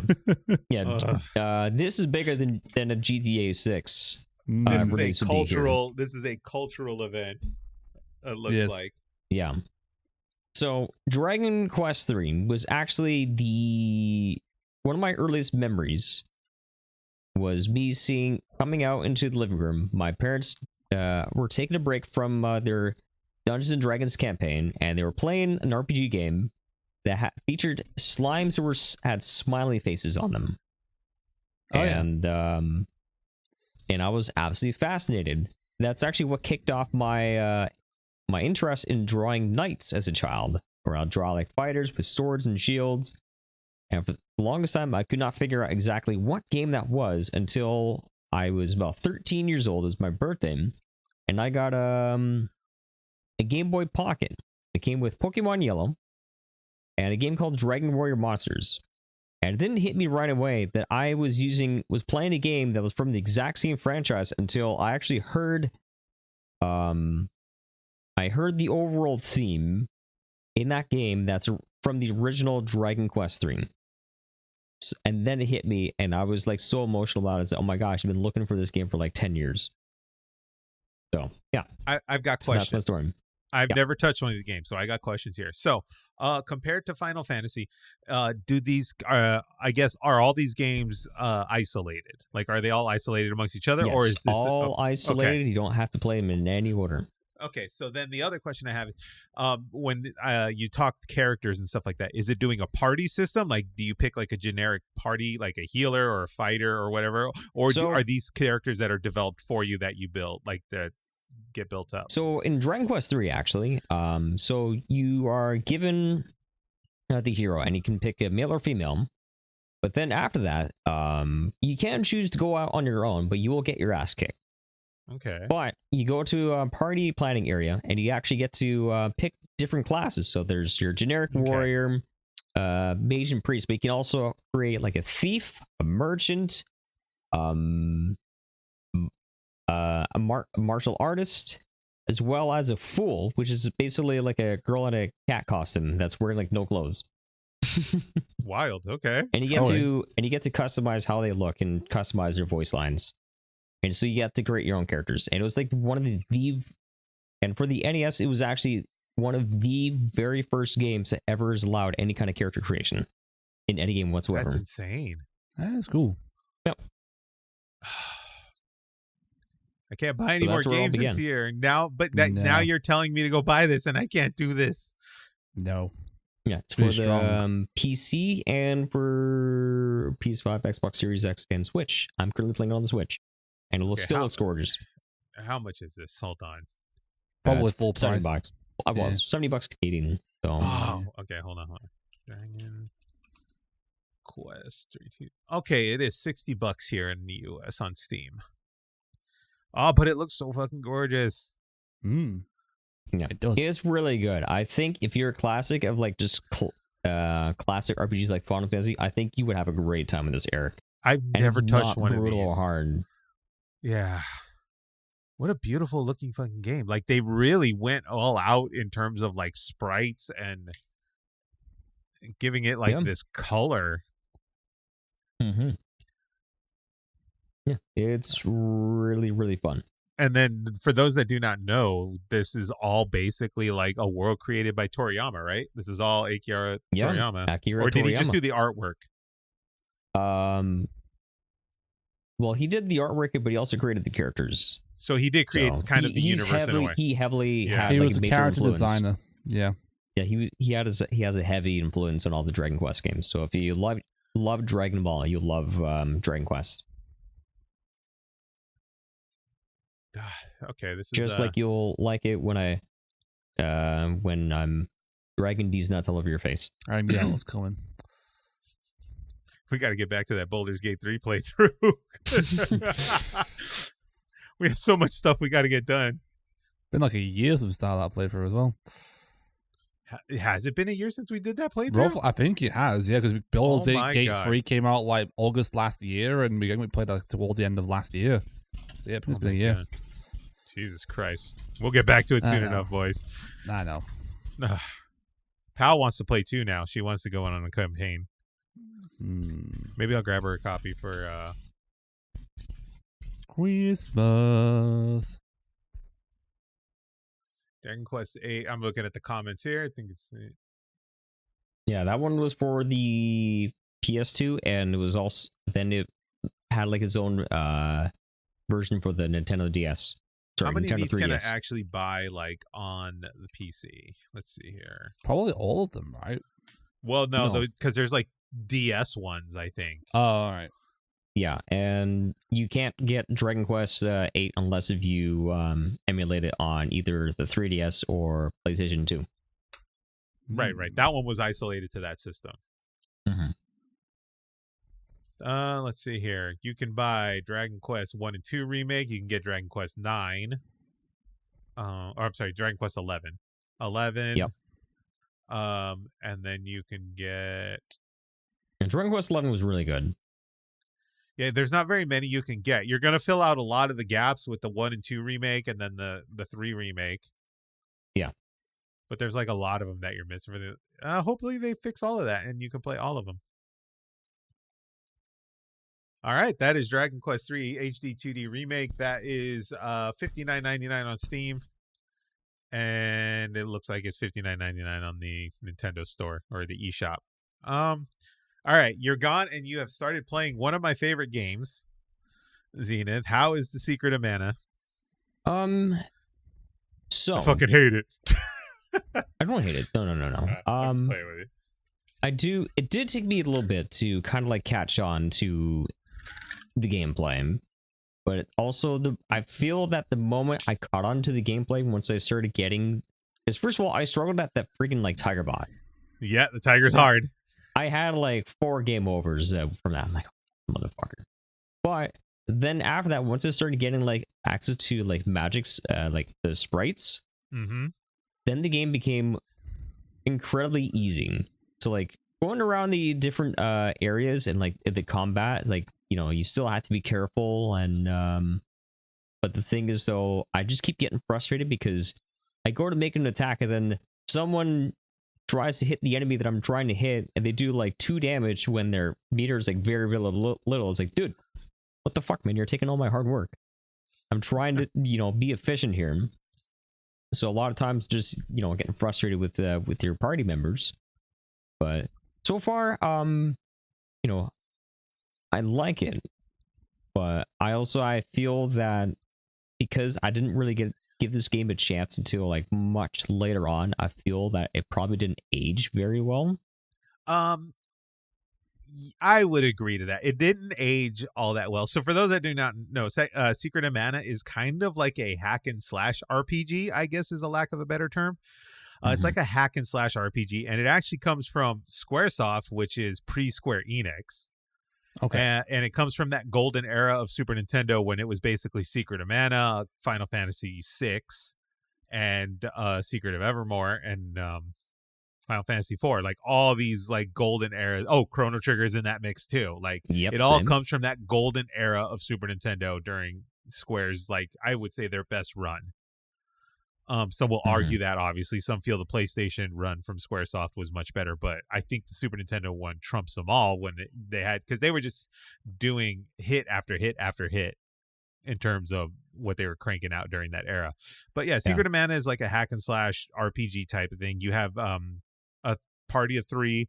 Each character has their own abilities, magic, spells, sprites, like Zenith said, and you can, use that to in combat.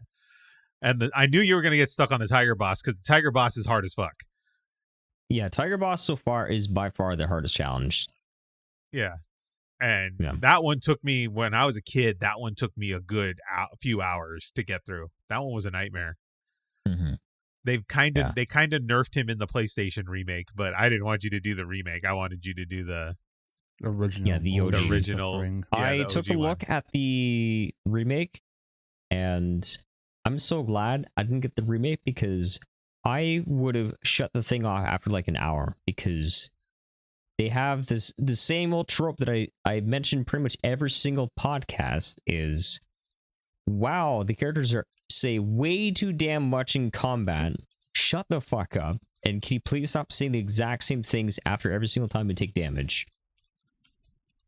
Yeah, I generally give it a 7.6 out of 10. And so far, not bad. Not bad. Yeah, But it I gets stopped better. playing because I'm playing Dragon Quest 3 now. So Well, we'll come back and you can come back and finish it out in January when we talk about all the games that we were challenged for the year. yep. Did you finish yours, Dill? I've not even started. Look at the head. Look at this head shake of shame I'm giving you. You've got a month and a half to play Diablo 2. Well, here's the thing. Do you want me to play original or resurrected? Play Resurrected. It's a Yeah, lot I don't easier think to do that. I don't even think you can really run the OG version. I mean, you Yeah, can. You can. If It's on Battle.net. Oh, okay. If you get a Resurrected, you push a button, and then all of a sudden you got OG Diablo 2. Okay. But at the same time, you're better off just playing like the original with the HD graphics, because it's just better. So It just looks prettier. It's prettier. Yeah. I just like, the only reason why I haven't done it is just because I keep forgetting. That's all it is. I keep getting wound up my own stuff, and I just keep it's on the list, and it just keeps it's okay. going. I keep forgetting you're on this podcast too sometimes. I'm just kidding. Nice. Throw some I shade. had to put that out there. Do you want me to play Diablo 2 or not, mate? Even Morgan finished her game, Dill. No, she can. Dill at least has that goal from. At least Dill finishes games. Morgan doesn't. Wait, Morgan didn't finish Metal Gear Rising? No, she did. She did. On stream. Okay. But Morgan spends a lot of money on games she just never plays. Yeah. She's a collector. That's the thing about Diablo 2. I haven't even started it yet. So like I haven't got the excuse I haven't finished it because I've not started it. Oh, there you go. Next game on the wheel. Okay. Let's be realistic here, right? Like, let's fucking be realistic with ourselves. We all have a fucking backlog of shit we have not played. Yes. Yeah, I still haven't finished Super Mario RPG. Exactly. Yeah, see, we all have a fucking backlog of shit we haven't played. So, like, I'm not gonna fault Dill. No, because like it's on the list. It's just like there's so many things, and I'm doing this new wheel of games now too. So like it's random choice, and I've learned that not to put too much on the wheels too, because I only have so much space in my drives to install everything. You know, you can play games in private by yourself, right? In my spare time, all I've been doing is working and working and working. That's it. I've not been gaming my spare time at all. Everyone in this chat, go ahead and donate like $3 so we can just go buy fucking Dill a Steam Deck, so he has no more excuses. No, you know what you should do, guys? You should make sure that I don't need to, depend on a job for funding and everything like that, and bills and whatnot, so I can play more games, and therefore I can just like burn through everything. You can't. No. You're not fucking getting away with this. You're not getting away with this because just make this my full-time career, and then there you go. I can burn through more games. No. I'm not gonna let you get away. Fuck off with that. All right, because you're pulling out the fucking argument. You're pulling out the dog ate my homework when you don't own a fucking dog. So here's the thing: you're sitting there going like, I got a job, I got bills, I got to pay. You motherfucker beat more games than anyone else on this pod with those commitments. On stream, yes. That's my gaming time, and that's it. In the time that you spent playing Kaizo Ironmon, I think you could here we go. finished Diablo 2 in 2 streams. How long was Diablo 2? Not very long. That's what I'm saying. It's an I old game. can rush all the way and beat Diablo within like a single day. 2. Is that fucking emote holding up a fucking eggplant? It says here Diablo 2 is 35 hours. You're a liar. Zenith, did you just straight lie to him? Yeah. How long to beat? So there's an average. It's a 35-hour game. Well, that's because there's 3 difficulty levels. Because once you beat normal difficulty, then the loot system becomes way more fun. Okay, apparently Resurrected is the 22 hours.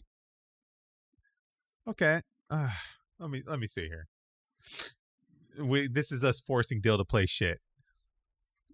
Ladies and gentlemen, welcome. Okay. I'm also not a big fan of Battle.net too, so that's another reason why I haven't got it installed.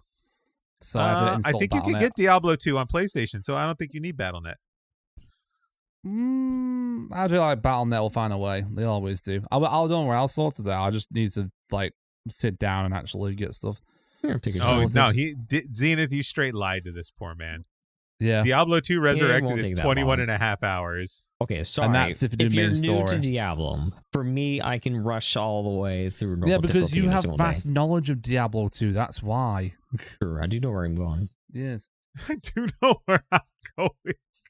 Like, also just got a point. I don't fucking know where I'm going. I think it's like £40 for me as well, Diablo 2 Resurrected. So yeah, I'm not gonna lie. If I find a sale for you, we'll fucking do it that way. If not, did Battle.net ever do sales? Do they do sales? You could also invite a friend to join you for Diablo. Is Zen offering to join me? Well, if I'm not streaming that day, I know Morgan's got the game as well. I will make when is Dill Morgan not busy. I will make Dill a member of my Steam family. You know, I already have you on Steam. I mean, I'll make you a family member. What's the difference?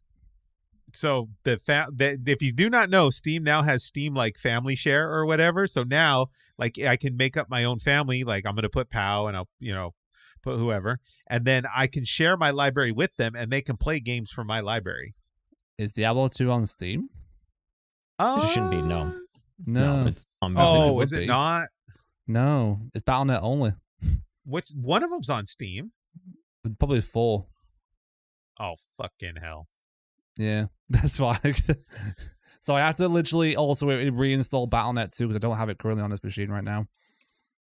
It's only 4. I'm sorry, Diablo 4 is on Steam. Because they've only just like started making it available on all like different platforms on PC. Maybe we can Nintendo it. Let's see here. But I don't know if I trust that because Activision Blizzard might come after my arse. Bobby Kotick's gonna. Bobby Kotick can't do a thing now. He's retired. That means he has more time on his hands to come in. Phil Spencer, on the other hand, he could come from my arse. Phil Spencer is like, yeesh. You heard that, everyone? He's welcome. He can come for Dill's ass. Exactly. All you got to do is just, when you stream Diablo 2, just let people know that there is one game that you do like on Xbox, and just I don't know, just pick a random Fable title out of your hat, and Phil Spencer will I'll leave it pick on. How's that? There we go. He doesn't care how you play the games as long as you play them, according to Phil Mention Spencer. Knack, and he'll be fine. Okay. I forgot about Battle.net. I haven't touched Overwatch, and now apparently Overwatch is going back to OG maps from the original release, and I'm like, oh, maybe I should go back and play. But what's funny is Fortnite's doing the exact same thing, and then these companies are realizing, oh shit, why do we keep trying to fix something was not broken? Let's go back to the original. Yeah, and apparently they're going to make OG Fortnite permanent as well. Oh, really? Yeah. Keep it Do around. they still have permanently. the other mode? Do they still have that save the world thing on there? Yeah, Like that's still a thing? I don't Oh, know sorry. about Save the World. I haven't checked Save the World for a long time. I have no idea. Interesting. Basically, Overwatch tried to Yes. make something new to milk more money, and now is going back to the older stuff. Nope, they got rid of. Okay, so Kalen says they got rid of. Oh, they got rid of it. Oh, And then they bricked the sucks. Overwatch disc. oh, that's nice. Yeah, you buy Overwatch from your local GameStop, and then you realize Blizzard says no. And then you Yeah, bring and it back to GameStop, and they're like, "We'll give And you they're 10 like, no, cents sorry, for you it." can't trade that in. Yeah. Oh, dude, you know what I learned recently as well from like traveling? I learned my recent game shop closed. The one Like- that's just called Game, like Game. Yeah. Yeah. It's closed now. I literally I haven't been into town for a few months. I went into town to like go travel to see my cousin. And I found out that my local game shop was fully closed, like as in the logo's gone, everything's ripped out, and it's all boarded up. Aw, you didn't shop Yeah. there enough, Dill. I used to shop there all the time, and then, I discovered online shopping. Dill goes in disappointed that his game shop closed, and then he's like, "When's my Amazon order get here?" Like, Well, they were selling more plushies than they were actual games. nah, it sounds like GameStop. Okay. And then let's see here. Yeah. Dill, or not Dill, I'm sorry. I actually read this Me? as Dill, but Zenith has Pokemon Yeah. Iron Man. I have been playing Kaizo Yep. Ironmon, I just haven't been successful. I came back to Kaizo Ironmon, and yeah, it's still painful. It's That's still still painful. painful. I will say though, Zen did have a good run going. I did. I Did it did. look- I did it- almost beat my record, my personal best. What And happened? then it died because my Pokemon got burned. You were in Ouch. Rock Tunnel though, at least. Yep. Yeah. So made it kind of far, but that's about it. He had a good bond as well. It was really Yeah. good. He was an absolutely track Snorlax. Yeah. Wasn't I don't meant know to why be. you gentlemen. I don't know why you gentlemen torture yourselves with this. I mean, I was literally playing Kaizo just before You the were playing podcast. Mario Kaizo before this. Yep, I had to kick shells at walls and then bounce off the shell that bounces off the wall. I had the same feeling with Kaizo Ironmon, but it's more my head against the wall, but alright. Zen's 117 attempts versus Dill's 2200. Okay, it's not 2200, it's 1200. Get it right, Demi. Yeah, I mean, at least you're not Point Crow, where he's like, 3000. yeah, Ugh. Point Crow is at 3,300 something, and He's not he stopping. said that he'll stream Kaizo Ironmon once a day until he's beaten it, and he's on day number 73 Yep. in a row. Jesus Christ. He's so exhausted. Yep. I I'd literally be so turned sick him of into it. stream one time. He was literally like quoting Macbeth or something like that whilst doing Yeah, Kaizo he's- Ironmon. He's going okay. insane. He's gotten so insane from it. He started streaming like fucking Hamilton Yeah. and no, sorry, oh my gosh, what's that play? Name a play. Help me help you. I can't remember what it is, but it's in Is the it same like a similar Shakespeare vein. one? No, it's kind of in the same similar vein as the Hamilton. It was a poem that was made by Homer, and I'm not talking about Homer Simpson. Oh, the Odyssey Oh. or something like Yes, that? the Odyssey. Yeah. He's playing music from the Odyssey, and it's all copyrighted to shit. But he Yeah. doesn't care because he's just like, Oh. I just want Uh-oh. to Oh, beat there this he goes. stupid thing. All right, I'm here. Okay, there you go. Yeah. Good. Yeah, my Jesus. computer just decided to give up on me. Blah, blah, blah. He's just glitched. All right. Yes. Anything else before we go on break here? No, but you're wonderful. Aw. You're And I will wonderful, play too. Diablo 2 at Zen, I promise. I'll do it by the We're end going of to the check in on you. We're going to make sure you did your homework. year. Yeah. I'll Yeah. Better not find a fucking way. Take find your you time. playing Resident Evil 8 again with Lady Dimitrescu. I thought we were going to say Red Dead Redemption 2 there if we went for a second now, which is on the list. Yeah, Yeah, I had that's such on a my good list, too. time revisiting Resident Evil over Halloween. That was fun. Yeah. Nice. I mean, yeah. I had a fun time doing Alan Wake over the Halloween season. That was fun. Yeah. That was a really good time. I can't wait to play RE6 with Dill. Oh Yeah. yeah, that's gonna be fun. Mhm. Go look at the I just Resident Evil wish 6 that- cover. Yeah. I just wish that 5 was just better. Yeah, That's it wasn't all I broken. wish. Yeah. Well, fingers crossed. Fingers crossed. We can hope and we can pray. Yes. Although I think I know for Resident Evil 6 has like 4 different campaigns. Do you know that, Sen? Oh, Jesus. What? Right. Yeah. Oh, no. Because there's 4. It's to co-op with like 2 characters for 4 different campaigns, and each are different characters. Yeah, what are the campaigns? There's Leon, and I can't remember the name of the lady he's with. I think he's with Ada Wong. That one. There's Chris and the soldier that he's with. I have it listed There's Jake and Sherry. here. Uh-huh. I can't remember the 4th one. Okay, so apparently Ada, that's it. there's Leon and Helena, Chris and Piers, Jake and Sherry, and then Ada has her own. Yes. Yeah. What a shit ton of campaigns. I'm not going through all that. It was the biggest one they released, and in terms of like, you know, story out of all of them. Yeah. Go play the original first one. That nightmare is fucking difficult as hell. Play the original first one, play 2 remake, I would say play 3 original or remake, is up to you. You know, play 4 original, remake, up to you. Yeah. Play all of them. They're all decent, Play all except of for 5. Don't play 5. Don't play 5. Don't play 5. All That's right. the worst one. This is Good Friends, Good Games, and we'll be right back. Welcome back to Good Friends, Good Games. Morgan is starting her OF, everybody. Mm-hmm.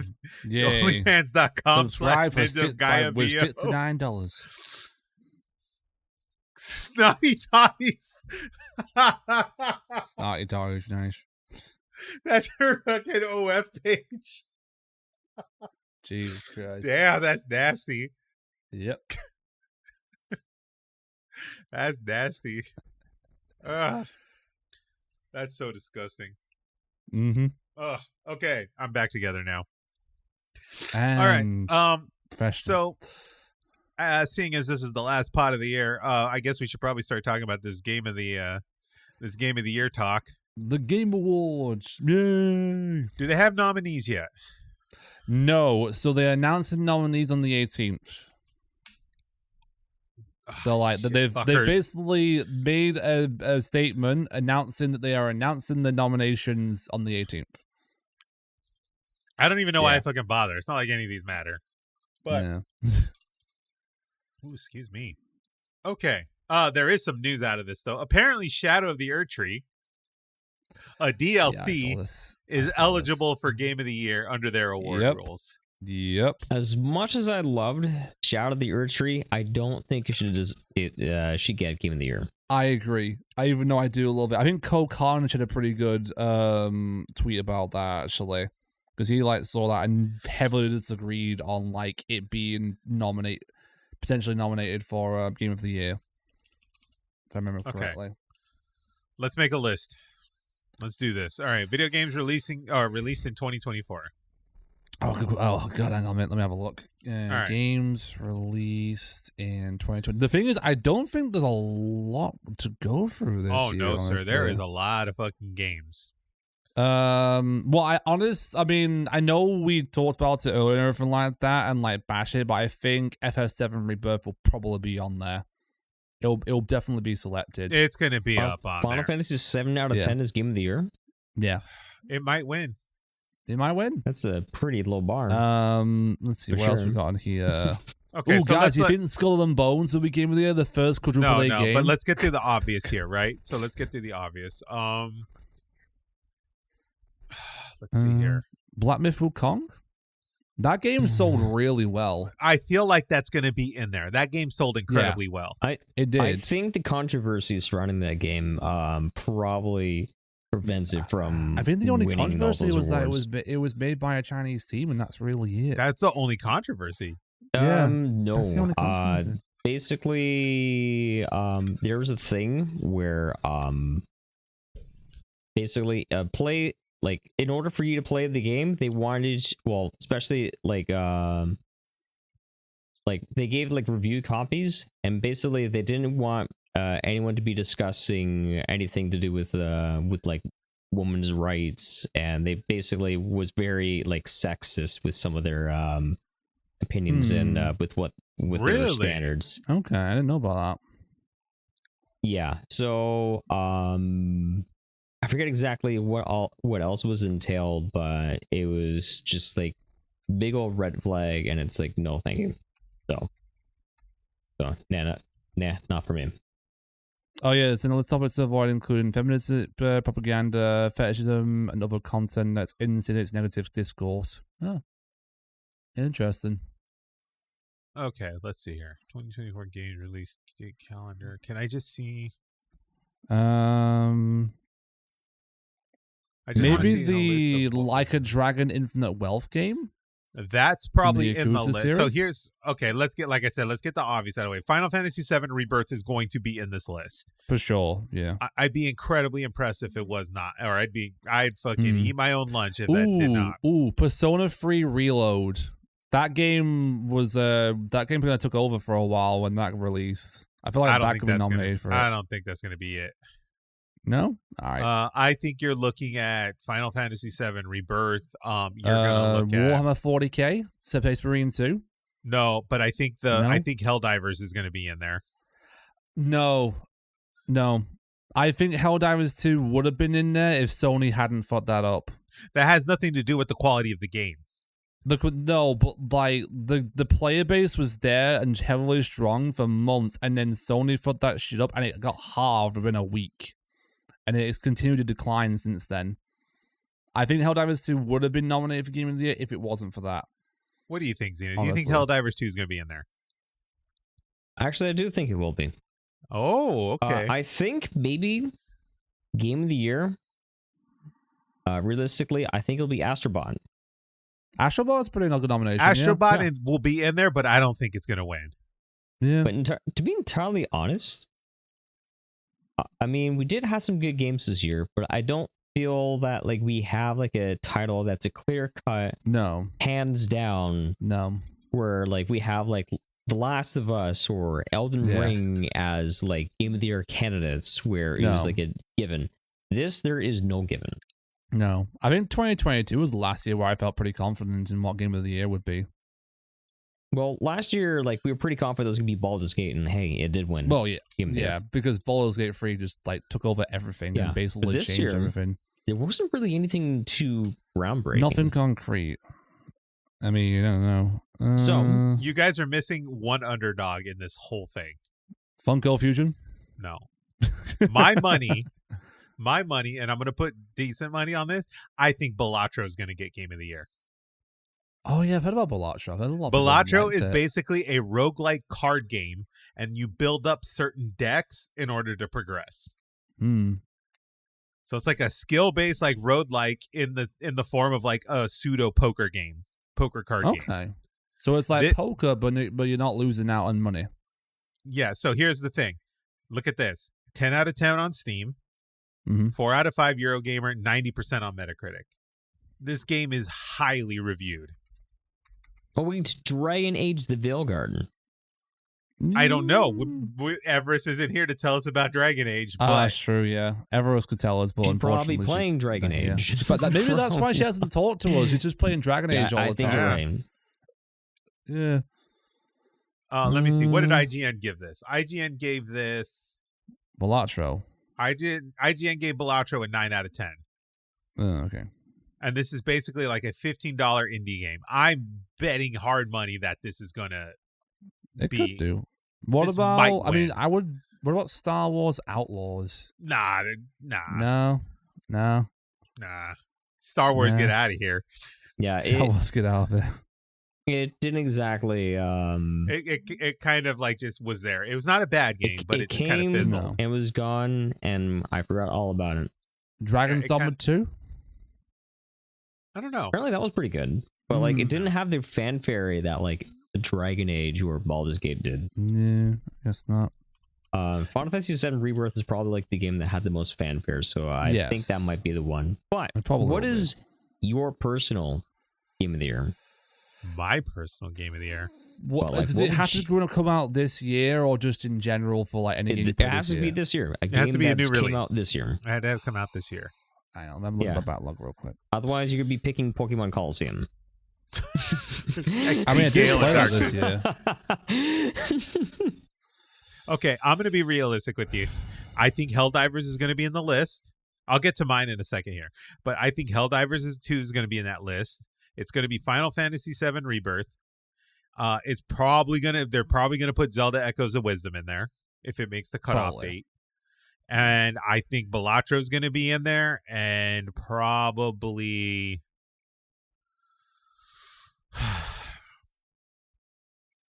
I think they're going to stick Dragon Age in there. Wouldn't surprise me. But I don't know if the Dragon Age meets the cutoff date or not. It does. It means it because it has to come out, I think, before the month before the Game Awards comes out. But they have made exceptions before in the past. What was this review score of Dragon Age?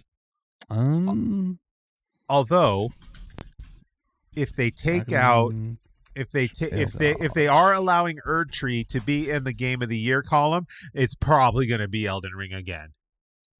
I mean, it wouldn't surprise me but I don't think they should. Even though I'm a massive Elden Ring fan, I don't think they should do that. Okay, Dragon Age Veilguard got a 9 on IGN. Yeah. Like, it looks good, but there's also like some tropes where I'm just like, here we go again.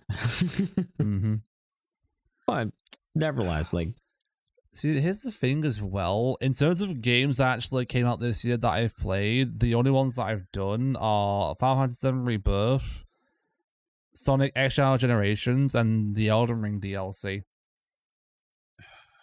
Yeah, those are the ones that I've played that come out this year. I think Dragon Age will get actually no, I still think it's gonna be. Well, I think it'd be Final Fantasy VII. I think so too. Feel it deserves it? No, but it is what it is. I think it's gonna be Balatro. I think Balatro is gonna get it.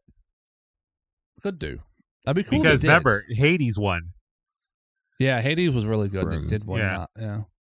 I feel like when Hades 2 comes out, that'll be a pretty nice, like, they'll probably get some awards. Like when it fully comes out. Like that's a full because like right now I don't think it's like up there to receive Game of the Year. No. I think Rebirth is the only one that I can logically pick out of all the ones that I've played this year that come out this year because yes, while I agree they did too much in that game, the game did rot my emotions. Like, Zen could have attest to that. He saw how I was feeling after I was done. I was like, I was so confused and my emotions were all over the place. Like, when something rots me like that, it sticks with me. Oh shit, I forgot. Oh no, Octopath Traveler 2 was 2015 last year. Yeah, last year. Yeah. That was but they put it on what's it called this year, Xbox and stuff. Okay, I'm looking through the whole 2024 list here. Oh, what about Tekken 8? Nah, they're not gonna put Tekken 8. I don't know anybody that plays Tekken. No, all right. Evo would like to have a word with you. Let's see. I'm trying to look through this list and see if there's anything like dead on that we're missing. Here's one game that I don't think will be known if a game of the year that I think a lot of people should definitely check out. Animal Well. Animal Well? What is this? So for those who don't know Animal Well, it is a Metroidvania game developed by Shared Memory and published by Big Mo. Big Mo, for those who don't know, is a publisher that video game Donkey created. Yep. Yeah. I'm surprised it's done that well. Yeah, and it got really high reviews. I actually watched a full playthrough of the game. The amount of like secrets that you can find in that game is insane. Like, I'm talking like from like finding something, just like digging a hole, to literally using Morse code through a flute to unlock a secret. That's crazy. Yeah.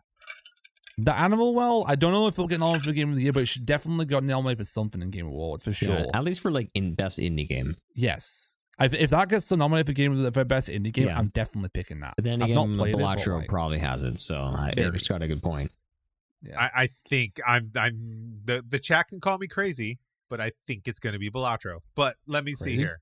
I haven't played Balatro yet. It's on my list of things to pick up, but I'm actually waiting for the Steam sale, which is in 10 days. Yeah, 10 let's see. days.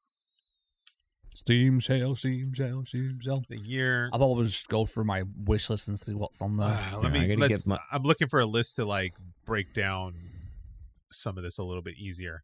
Yeah, I'm waiting for the Steam sale because I gotta prepare for the next chat RPG campaign thing.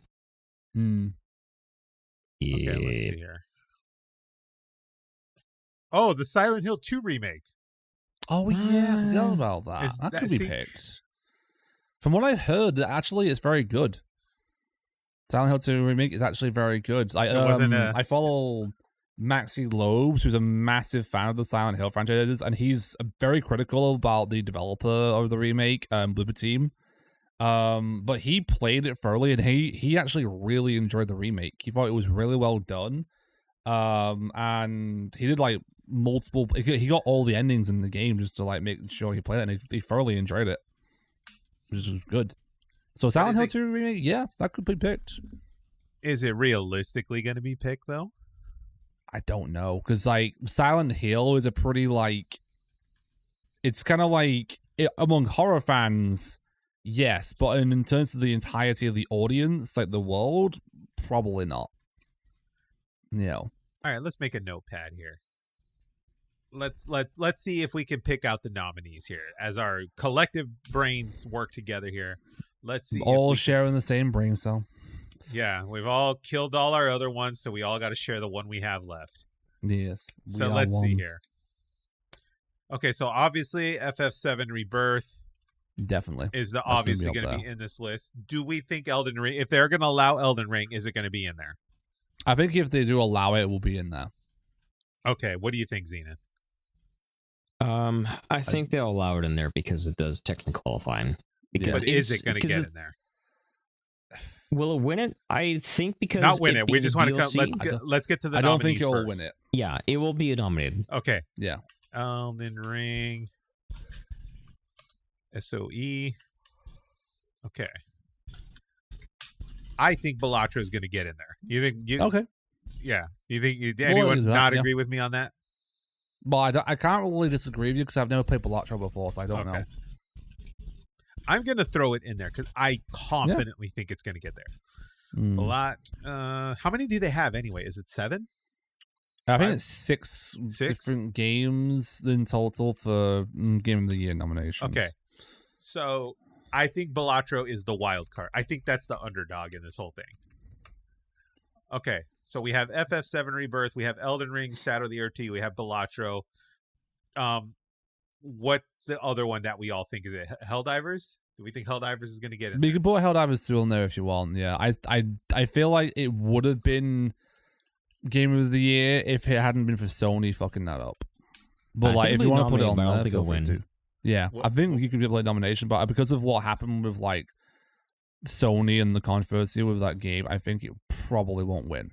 Okay, we've got 2 more to put in here because it's 6, right? Okay, so we have FF7 Rebirth, Elden Ring SOE, we have Balatro, we have Helldivers 2. I will say Astrobot got so much, like it got so well received. I think Astrobot might be in there. Yeah, I think Astrobot's my pick. Astrobot could be a good one. I'm confident in that in there. Mm-hmm. All right. But what is your personal? We still got one more. We still got one more to pick. Oh, sorry, my bad. Okay, we got Astrobot. Now we're down to Dragon Age. Dragon Age. You think it's gonna be Dragon Age? Yeah. Dragon Age or Silent Hill 2? I think Dragon Age gets in. Yeah, I think Dragon Age. I think Dragon Age has appealed to more people on a broad scale. Okay, I'm going to put this in the live chat here, just so we can refer to it in a couple weeks. Well, in a few weeks when we come back, because we'll talk about this obviously when we get back. So I'm going to drop this in here. Here's the list pick. Okay. Now, before we go and pick our years, before we go pick our favorite ones of the year, which one do we think is going to win now that you guys are looking at the list? If I'm going to be honest, I think Rebirth. Which is I interesting think enough Final because Fantasy VII Rebirth. we don't think Zelda's going to get in there. No. I mean, I think it's a great game, but like not like holy shit. We have Breath of the Wild, Tears of Kingdom grain. Okay. Yeah. I think Final Fantasy VII Rebirth will get in there just solely because I think my entire feed on Twitch was like nothing but that game for a full month. Yep. It's like everyone was playing that. Yeah. So you think Final Fantasy VII Rebirth is going to be the winner? Yeah. Yep. Yeah, because honest answer this year, there's not really much in terms of pickings when it comes to like game of the year. It could go to anyone, honestly, in my personal opinion. But I think as like a prediction, I think that one will probably take it. I think the Elden Ring muddies this up because if they allow it, I think that has the potential to win. Yeah, I don't think they should. I really don't. I mean, it's great, but I don't think it's game of the year. It doesn't have the impact that the original release had. That's the difference. No, That's the original thing release was just like so well done, and like it full on like was a Elden Ring took over everything. Everyone was playing it. It was so impactful, whereas the DLC it wasn't impactful. Not that it was a bad thing. No, not it that it was wasn't bad impactful. DLC. It was just a nice continuation of that impactfulness, but it wasn't like the same as like when it was released. You know, so that's continuation. So here's what I'm gonna put. So Final Fantasy Rebirth is Dill and Xena's pick. Yeah, I think Balacho is probably not. yours, This right? is not your game, but this is like the game you think will like realistically. No, because I don't really. As I said, my personal game of the year, if we're picking a game that I really enjoyed playing this year, was Alan Wake 2. But that didn't come out this year. No, that came out last year. I don't think a lot of us played stuff that came out this year. I did. No, I played like 3 games that came out this year, and that's it. Oh, that's true. There's so okay. I'm sorry. We're talking about an overall encompassing list of what came out this year. Yeah. Yeah. What's a game that's come out this year? If you could have your own awards based off of your enjoyment, what would be your game of the year? Let me go through the list here that I played, and then I got mine.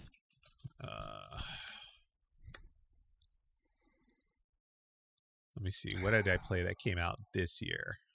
And you are welcome to include DLC. As it has to come out this year. Yeah. So, like, if you want to include like Alan Wake 2's DLC that came out this year, absolutely. I know. Actually, no. I will say, I think because of how much I really enjoyed it, I think Shadow Generations. Because actually, it was damn good. It was damn well done, and I think it was actually a worthy sequel to the original Shadow the Hedgehog game. They actually did good with Shadow Generations. Yeah. That one was like, it was only like 5 hours long as well for that entire playthrough. Let me ask chat. I think as much as I have the mixed emotions about this game, if it's released in 2024, I think it is Final Fantasy VII Rebirth. Now this can change in a couple weeks when I go and I play Balatro. But you haven't even played Balatro yet. No, not yet. But everyone has talked about it. Balatro, that's not how you spell Dragon Quest 3. Yeah. I need $60. Moving is fucking expensive, guys. I know it is. I think it might be Final Fantasy VII Rebirth because I think I like it better than Zelda. Like Zelda, Final Fantasy Rebirth had the ability to keep me going despite the slog that it kind of became. Whereas I think with Zelda Echoes of Wisdom, I'm over the beds. I'm over the cloning shit. Like I'm kind of over it. Yeah. You know. Whereas Final Fantasy VII Rebirth kept going. I think it tells a fantastic story. I may not necessarily like the way the story's going just from my own, rose-colored glasses, but it by no means didn't tell a bad story, if that makes sense. It's not like they gave me shit. It's not that. It's just like I like this, but am I going to go back to this kind of thing? It's like a restaurant, right? Like, I like the steak, but am I going to purposely go out of my way to go get this steak? Mm-hmm. You know? Yeah, it's like you drove like 4 hours out of the city to get this steak. It's good. It's not the best steak you've ever had, but it's the best one you've had this year. But are you going to drive 4 hours of your way just get this fucking steak again? No. And that's the thing too. Like, I'm looking at this too. Like, maybe I'm gonna go try to find a copy of Astrobot. You know, like, because everyone's talking about Astrobot. Yeah. Yeah, if you love like Mario, you'll definitely have a good time with Astrobot. How much is It's on the Astrobot? list. Full price is probably like $70. Oh fuck, for real? Probably. Yeah, Rude says he got to the point where he wanted to finish Echoes of Wisdom and just get it over with. And I know Damie feels the same way as well. Astrobot is a $60 game. $60. Okay. Not as bad as I thought it would be. Damn, I wish there was still fucking Blockbusters where I could go rent shit. Yeah. Right? Those were the days. They Back in my day. They probably stopped doing that because they're like, wow, there's speedrunners out there that can finish this game by the time you have to bring it back. Shit, we can't have this. Shit. Yeah. Oh yeah, like I'm fucking. Sometimes I tell myself, should I just go get a GameFly subscription? Is that still a thing? I don't know. Yeah, it's still a thing. Yeah. Or like, what's that PlayStation? I don't think Astrobot it's on there, but that PlayStation, the PlayStation like tiers, you know, they do it like Xbox now or whatever. The PlayStation Plus tiers, and then Essential, and then Premium, and like bullshit. pay for a month of that to try some of this stuff. But like, see, I want to try Astrobot really bad. I definitely want to play Belatro, but do you want to know a fun fact about that as well? The whole PlayStation Plus and then increasing their prices. Do you know, as a PlayStation player who, before the price cycle of the Plus going up, he spent enough money buying like subscriptions 10 years to not 10 years, 24 years worth of PlayStation Plus. So he doesn't now have to pay for PlayStation Plus for 24 years, which probably cost him quite a bit, but not as much as it would have cost him overall if he had let the price go up and then pay it on that. So yeah. So Rude thinks it's going to be Dragon Age.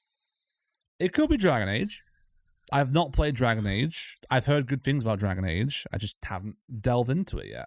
All right, Zenith, hit us with yours. Did you give us your pick? No, shuffle there. Yeah, I was trying to figure out, like, I was trying to ask chat if anyone had like their personal game of the year, but no one reads my messages. But anyway, Damn. My personal favorite, is it probably like the highest quality game that's come out this year? No, doesn't have to be. Probably wouldn't be on like any of the top game of the year list. But for me, my game of the year is the Paper Mario 1000 Year Door remake. Oh yeah, that one I enjoyed the most. Was that came out this year? That was this year. I loved the remake so much. It was by far it was the game that I had the most fun with this year. I forgot about that game. How the fuck did I forget about that? Was that really this year? Mm-hmm. I remember Zen talking about that actually. It was early this year. It was May 23rd. TL. What the fuck? When was Super Mario RPG? That was last year. Yeah, November, I think. Yeah. So it's been, I think, nearly a year since the RPG remake came out. Yeah, because I remember I was playing it, on Christmas November. Day last year. Okay, yeah, that was last year. A year ago tomorrow. Yep. Okay, cool. So yeah, Paper Mario. I forgot about 1000 Year Door. That's up in the list too. I didn't finish it, but I forgot how good the fucking game was. Oh, that's tough. This is what happens when you get lured into finishing Rebirth, man. You can't finish any other game. Jesus Christ. Yep. Damn. Zenith with the curveball. Yeah. Yep. Skadoosh. Now's mine.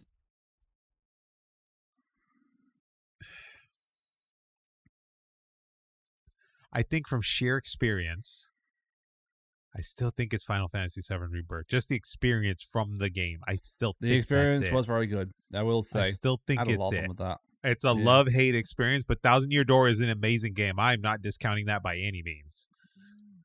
That's, yeah, I'm still going to go with Rebirth. I think it's there. But yeah, I want to try Astrobot. I want to go try. There's also that Prince of Persia remake that came out, or the newest Prince of Persia that came out. That's supposed to be really good, though. Yeah, yeah, that's supposed to be really, really good shit. Yeah.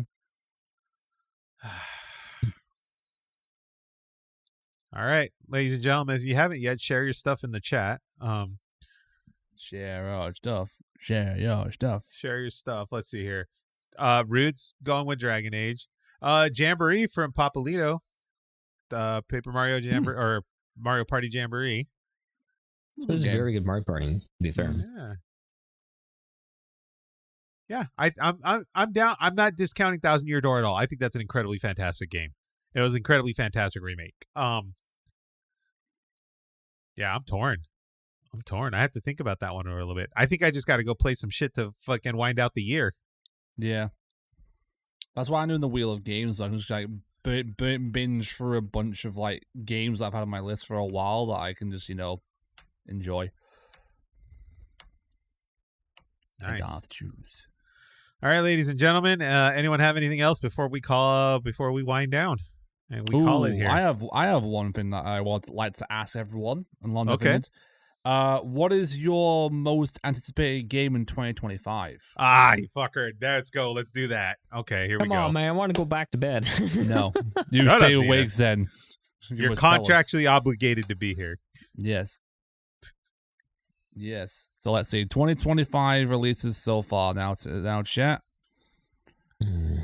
Game releases.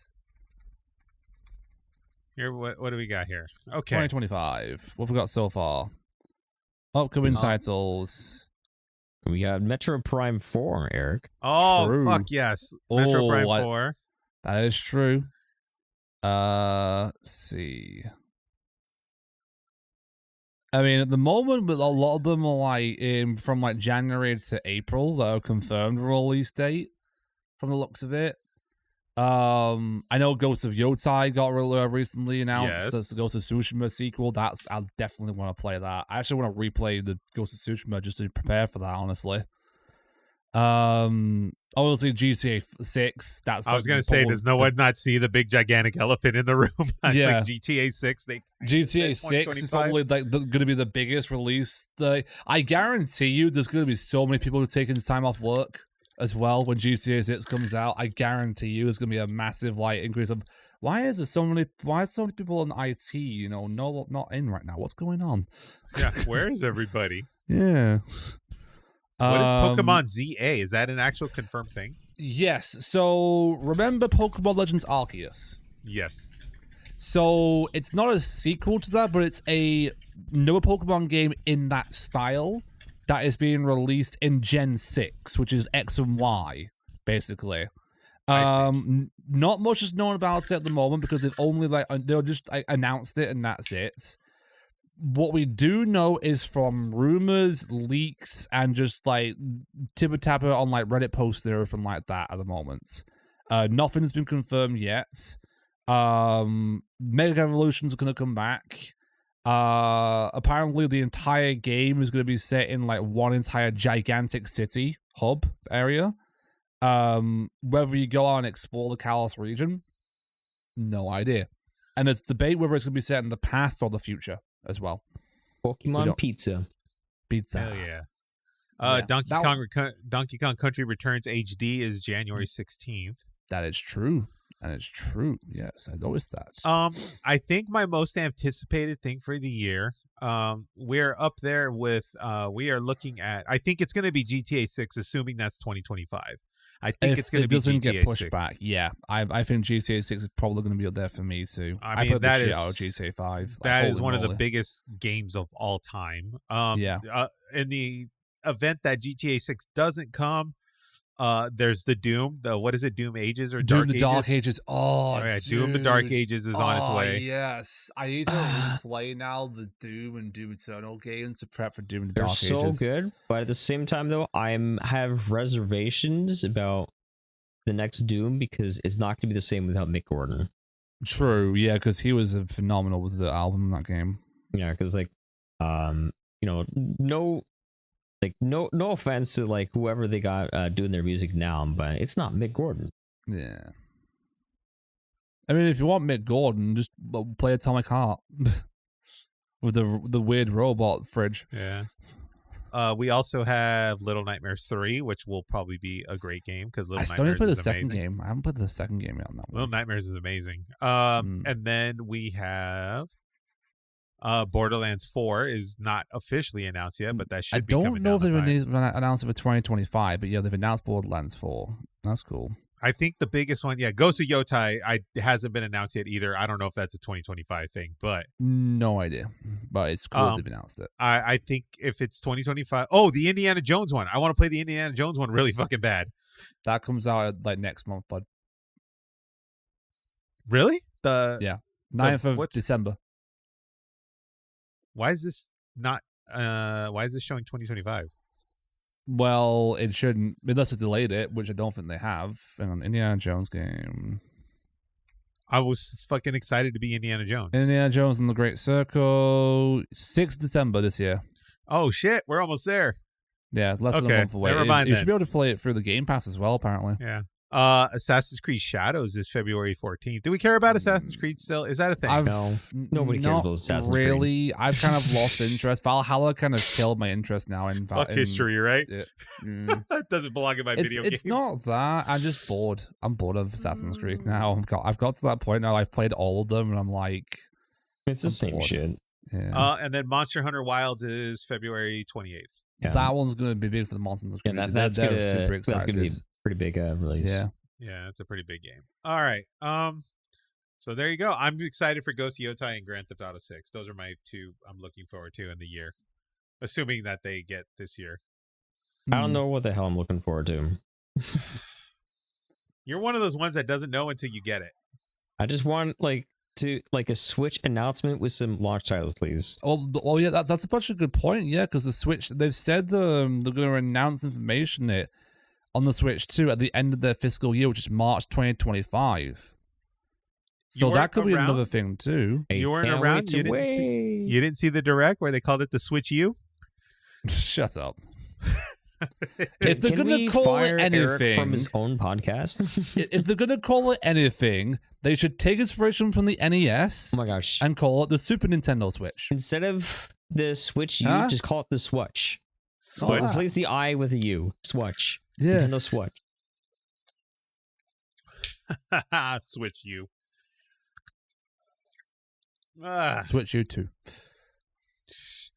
All right, guys, that is it for the year. We're gonna go ahead and we're gonna call it here. Thank you guys for a wonderful year. When's the first podcast Good question. of 2025? Well, the next one I got back in 2025. Okay, hold on. Ooh. Let me get a calendar here. That's a good point because I need to mark that for myself too. Because you guys we're gonna be off for like 6 weeks. 6 weeks. Okay, so give from or this take. day, So, 1, let me see. 2, Hold on. 3, 4, 5, 6, which is the 28th. So the next one back is the 4th? January 4th. That sounds right. Mm-hmm. Because where are we at right now? November. We might need to readjust the schedule because if you want to try and get Everest. Yeah. I mean, yeah, obviously So we got to talk to maybe Everest. either January 4th or 10th. Yeah. 4th or 10th, Guaranteed she's yeah. playing Dragon Age right now. Is probably that's why we haven't heard from her for so long. I think, She got yeah, the game. January 4th to 10th. We're obviously going to keep you updated on that, but yeah, we're looking at either the 4th or the 10th of January. We don't come back till after the new year, that's for sure. Okay. So, that is that, but in the meantime, we're going to have clips up for you guys. We're going to have other content that we got to work on. We got to plan out that game we were going to play, Zenith. Not Lethal Company, but what was the other one you were really into? The Lockdown Among Us Protocol. looking one? Lockdown Protocol. Yeah, the protocol one. So we're going to get that We must worked play out. it. Yeah, we're gonna schedule that in I the books bought for that us. game because Zen made me buy it. He made me I'm gonna buy it. guys. Don't worry. We got Steam sale coming. Zen Go buy pressured it. me in buying that game. But we're gonna try to get some content out for you guys. In the meantime, I'm gonna get some content done and put it up on the channel. And then yeah, we're gonna have clips and all that good stuff for you. We're gonna keep those coming to get us through the time frame here. So again, thank you all for everything, guys. When we come back, we'll pick our title from our favorite podcast title from the past year. We'll go through that. We'll talk about the game of the year stuff when we come back. I just read I want to kill Dill. That's all I read. I didn't even read the lockdown part. Demi always wants to I want kill to me. kill She Dill. hasn't succeeded yet. So But again, you can follow us on exclamation point Kill social Dill media. Volume 2. Yeah. Exclamation point social media. We do have the Blue Sky account up now. You can go tweet us, or not tweet us, but message us on Blue Skeet. Sky or Beask. I don't know what they call it. Message us, add us on Blue Sky. Go ahead and hit us up there. We've got Instagram, we got TikTok, we got all that good stuff. Exclamation point social media will give you that. And Morgan has not done it yet because she's still busy playing around. she's too busy playing Balatro. You know what? Morgan will be lucky if she comes back in 2025. What's your most anticipated game of 2025? Firing Morgan. Yeah. Sounds like fun. Okay. Signing off for the year. This is Dill. This is Eric, myself, and this is Zenith, and the Good Friends, Good Games. And we will see you guys in the new year. In 2025. Bye. 2025. Have a good one, guys. Enjoy Bye. your year. Bye.